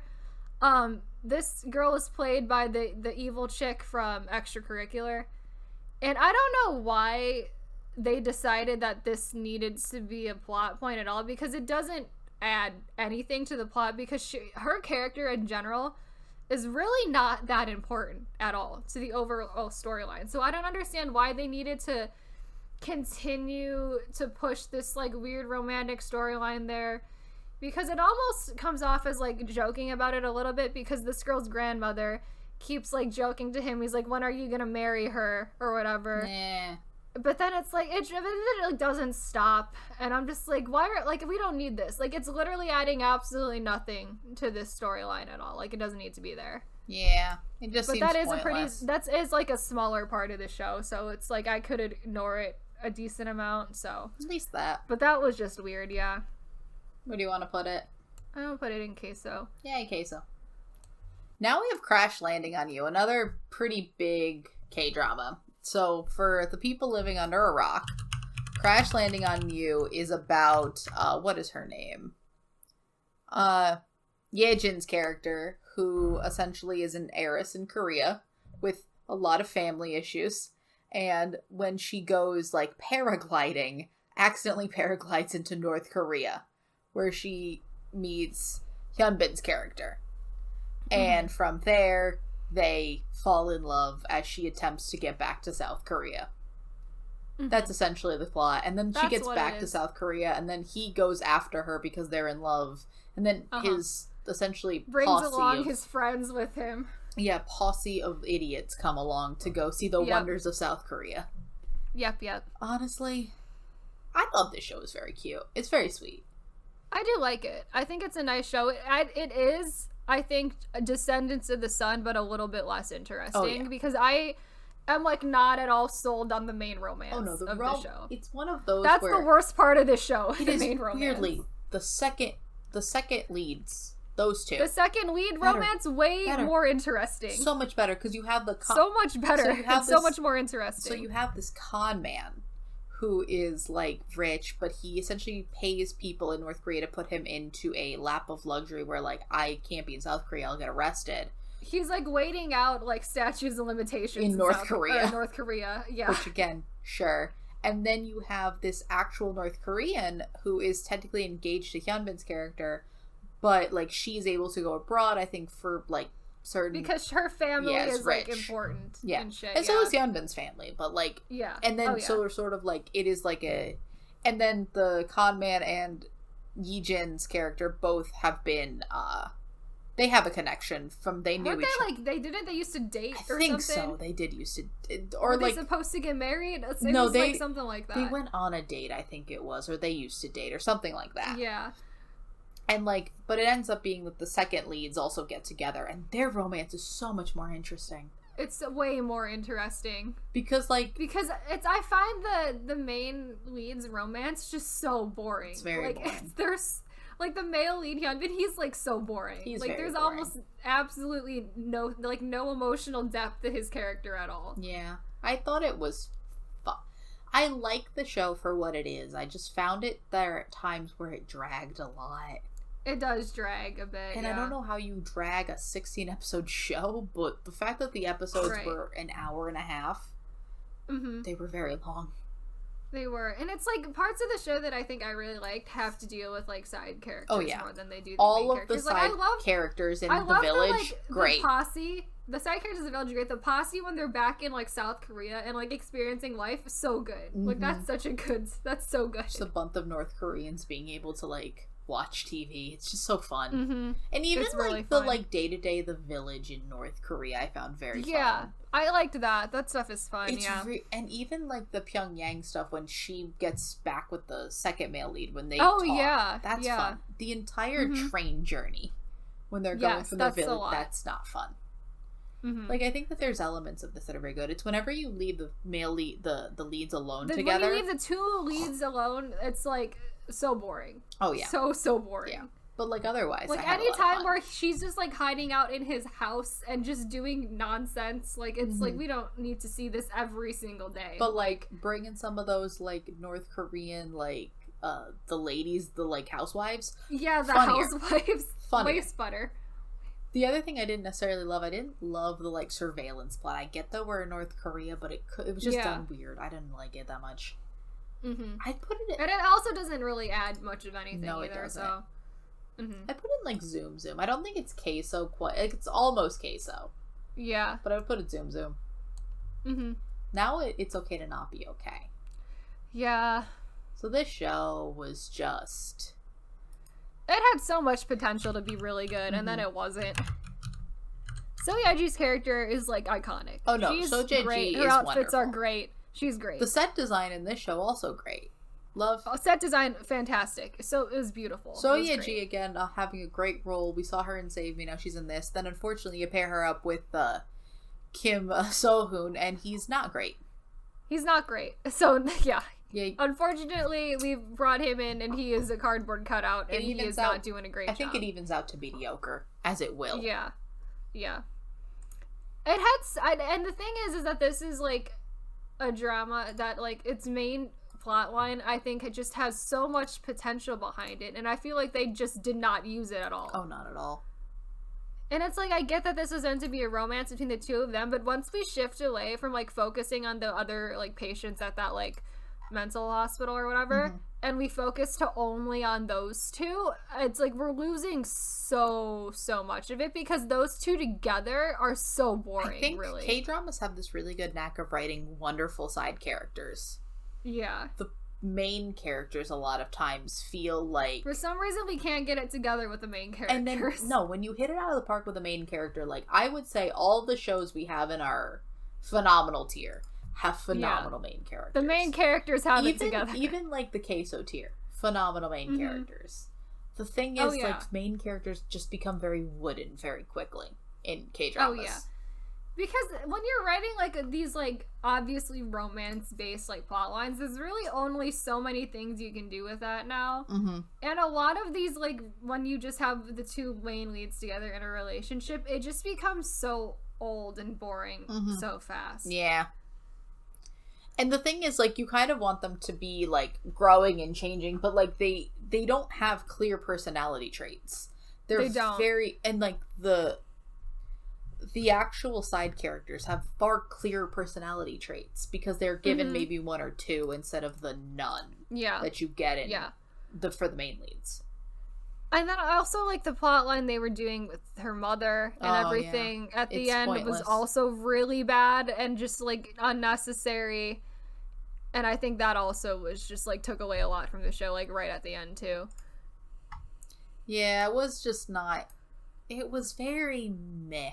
That's the real thing. That's the real problem with it, is that, like, a lot of these K-dramas that we're putting in, like, the ice cream zoom tier, like, could have been so good. It could have been really good, and they're just a little bit more. Yeah. I'd put it in ice cream. I think it's fine. It's fine. I think it has somehow more bad than good, which is unfortunate. It's unfortunate. So next we have Hwarang, which you haven't seen this, have you? I watched an episode of it and did not like the vibe of the show at all, so I stopped. So the vibe is like the vibe is weird. If you took Moon Lovers, the cast of Moon Lovers, because this has a fucking stacked cast. Because this is also an ensemble cast, like it's an like period piece. Yeah. Because you have Park Hyun-sik again. I realized as we go through this, the same people star in all of these fucking shows. The same people are in all of these shows. Like, the acting community in Korea is it's not that small, but like the big shows are the same. Like, you got a lot of overlapping cast here. You have Park Seo-joon, Go Ara. They play the three main leads. Then you have V from BTS and his one acting role, Minho. Do Jihan. Like, there's just a bunch of people in this show that are like very good, and it's about like. It's a period piece. It's the Hwarang, where it's just these sons of noblemen have to go and be like warriors for the king, and Goara is like a doctor apprentice. It's an interesting. It's if you took Moon Lovers but made it like a comedy, not like a full comedy. That's like the thing like that I almost don't like about it, is that it's like a weird comedy, and I feel like it's very like. The contrast of the weird comedy from like the setting that the show is in was just really off-putting for me, and that's why it gets dramatic later on. Like you get more into the character backstories and it gets more dramatic. It just sets a very lighthearted tone in the beginning, because I found it almost refreshing, because I find that a bunch of the especially the they're not costume dramas in Korea. The historical shows. There we go. Mm-hmm. My brain was just going like Chinese costume dramas. I'm like, that's not what they're called in Korea. You take that, they're very serious in tone, and they take themselves very seriously because, you're in the past. Respect, a bunch of other things. But like, this one I think just wanted to set a much lighter tone, which I think in the beginning it does have a very weird vibe. But I think it gets more into its vibe as it goes on. I enjoyed it. I found it fun. I would probably put it in like Zoom tier. It was pleasant. Spoilers, V dies, and I got kind of emotional. Sad. Very cute. It's like a lot of that other thing where like there's interpersonal connections. All these people know each other. They're not brothers or cousins, thankfully. They're just like all kind of live in the same place. Yeah. They just like have families that know each other. Yes, they have interconnections in that way, and I think it's like, at least we're not dealing with 18 princes. Mm-hmm. Who all have, like, the same last name and, like, are sometimes fully related to each other and sometimes not. Yeah. So now we have Click Your Heart, the last show. Mm-hmm. So Click Your Heart... This is the SF9 web drama. Where they all try to date AOA's, what's her name? Mina. And it's the interesting thing about this show is that so there's like 4 main leads, which are Zuho, Channy, Rowoon, and Dawon. And you can essentially go through the show and pick who you want her to end up with, and like watch a completely different the episodes show. You can watch a completely different outcome to the show depending on which of the like ones you pick. It depends, because like I believe the first 2 episodes are the same, and then you pick a route, if you will. Yeah, and then you can go the Rowoon and Dawon route, or then you go the Channy Zuho route. Which again, the Rowoon Dawon route makes sense, because it is like the childhood best friend played by Dawon. It's childhood best friend, and then like the popular cute boy. Which again, that seems like if you go that route, it's like, oh, is she gonna like? That's the 2 dichotomy of like popular boy or best friend. Yeah. Then you turn toward the Zuho Channy route. There's a big tone shift between the Dawon Rowoon route and then the Zuho Channy route. No, because Zuho plays the bad boy. Which makes sense. Zuho's bad boy. In this route, she has decided that her 2 options are bad boy and ghost. And dead. At least with Dawon and Zuho, they can interact with each other, and like it's fine. Zuho does not know about this ghost. Channy is dead. Surprise, Channy's dead. This is the first appearance of dead Channy. Well, no, it's the second appearance of dead Channy on this in this tier list specifically. Yeah. But it's probably first dead Channy in life. And that's not even because he was dead in Signal. So. Oh yeah, he was dead in Signal before this. Never mind. That was before this, yeah. Channy died a lot. I don't know what you want me to say. There's a lot of dead Channy. This is unfortunately for him. Here's the thing. I don't know if I love the fact that we have like this weird choose your own adventure plotline. It's fragments the show in a weird way. It's fine for a web drama. It's fine. Like, it's a cute thing to have as like a one-off web drama, and the fact that it's specifically done for like a K-pop group is like, sure. Like, I don't want to see it again, but it was cute to do once. Yeah, if I ever see it again, I will blame this show, and then it goes down a ranking. How about that? Sure. But the other members of SF9 are in here around. They're not doing a lot, but they're there. They're present as backup roles. It's fine. Mm-hmm. But otherwise, these are really the three of them, at least with Rowu, Dawon, and Channy, are the ones who mainly do drama acting now anyway. So. And then Zuho is present. And Zuho is there as well. But I don't think he does a bad job. No, Zuho does pretty well. Zuho is gonna be a hip-hop medical sitcom. Yep. Mm-hmm. Whatever that means. So where do you want to put it? Kind of want to put it with Click Your Heart or the To Be Continued. Yeah, put them together. They'll be friends. Mm-hmm. Yay! Like how Imagine. Channy is friends with Astro, so it works. It works out. So, what is our F4? Do you want to move anything is the first question. I don't think so. Do we want... I think it's fine, honestly. So, what are we... We have a pretty decent... We have a big... This is, like, maybe our, like, biggest, like, cup of milk tier thing we've done in a tier rank. But I think all of these shows are, like... They all fill their really niche. Good. Yeah, so I think we do Sky Castle. I think Sky Castle has to be there. I think we do Descend into the Sun. I think we do Save Me.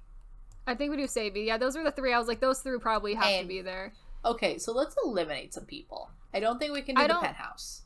No. I don't think we can do the Devil Judge because you haven't seen it. I don't think we do Extraordinary You. I don't think we do Circle. I don't think we do Circle. So now we're it's left either with extracurricular or it's Strong Woman. Or What's Wrong with Secretary Kim? Mm-hmm. This is a hard question. It's hard because these are like different vibes too. Very different. Well, here's the thing. What do you prefer between What's Wrong with Secretary? Oh no, have you seen What's Wrong with Secretary Kim? No, I haven't seen that. Then we'll take that one out because you haven't seen it. These are two. So I think we go Strong Woman to Bongsoon then because we already kind of have a lot of dark. Like Save Me is kind of in the darker show. Yeah, let's go with Strong Woman.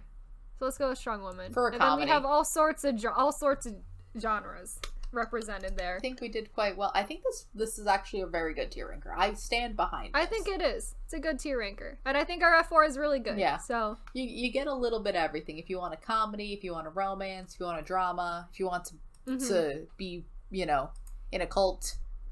Yep. It's great. All sorts there. A little bit of everything. Mm-hmm.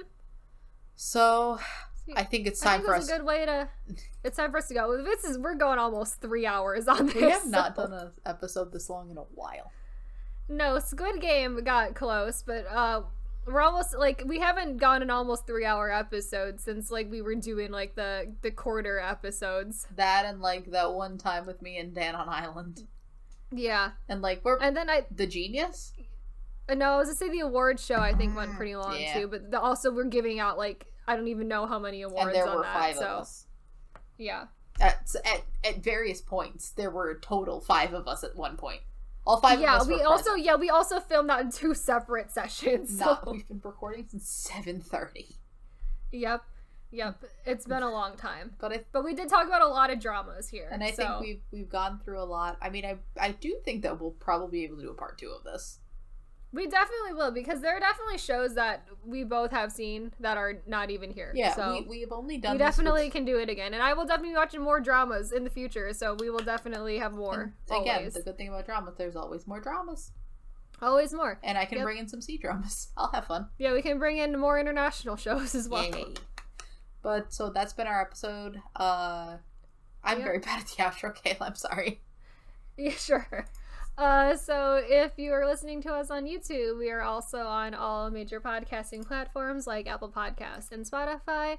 And if you're listening to us there, give us a review while you're there if you want. And we are also on YouTube where we post all of our episodes with a video element. and that's helpful for some things like these tier rankers where we're visually moving shows around and everything. Yeah, we've tried to say where we put things, and I don't think we did for all of them. Yeah, we're pretty bad at that because I forget that people aren't like gonna be seeing it. So you maybe will be better at that in the future, but I don't think I've ever gotten better at it. Fine. So if you want to just see the end result of the tier ranker, we'll put it on Twitter. Just go look up the end of the video if you want. We'll put it on Twitter, probably, maybe. Yeah, and speaking of Twitter, we also have a Twitter and Instagram account that are linked in the description of every episode. Yeah, I think this was a nice way to end out Asian Drama November. It was fun. By just talking about as many K-dramas as we possibly could at once. We will be getting into year-end stuff soon. Yay! So that's fun. We'll be back to talk about K-pop eventually. Next week. That's nice because we've been doing a lot of not K-pop for a while. I think next week we're just going to talk about the general state of K-pop. General state of K-pop. It's our K-pop state of the union, if you will. Exactly. And so we'll see you in the next episode. Bye. Bye.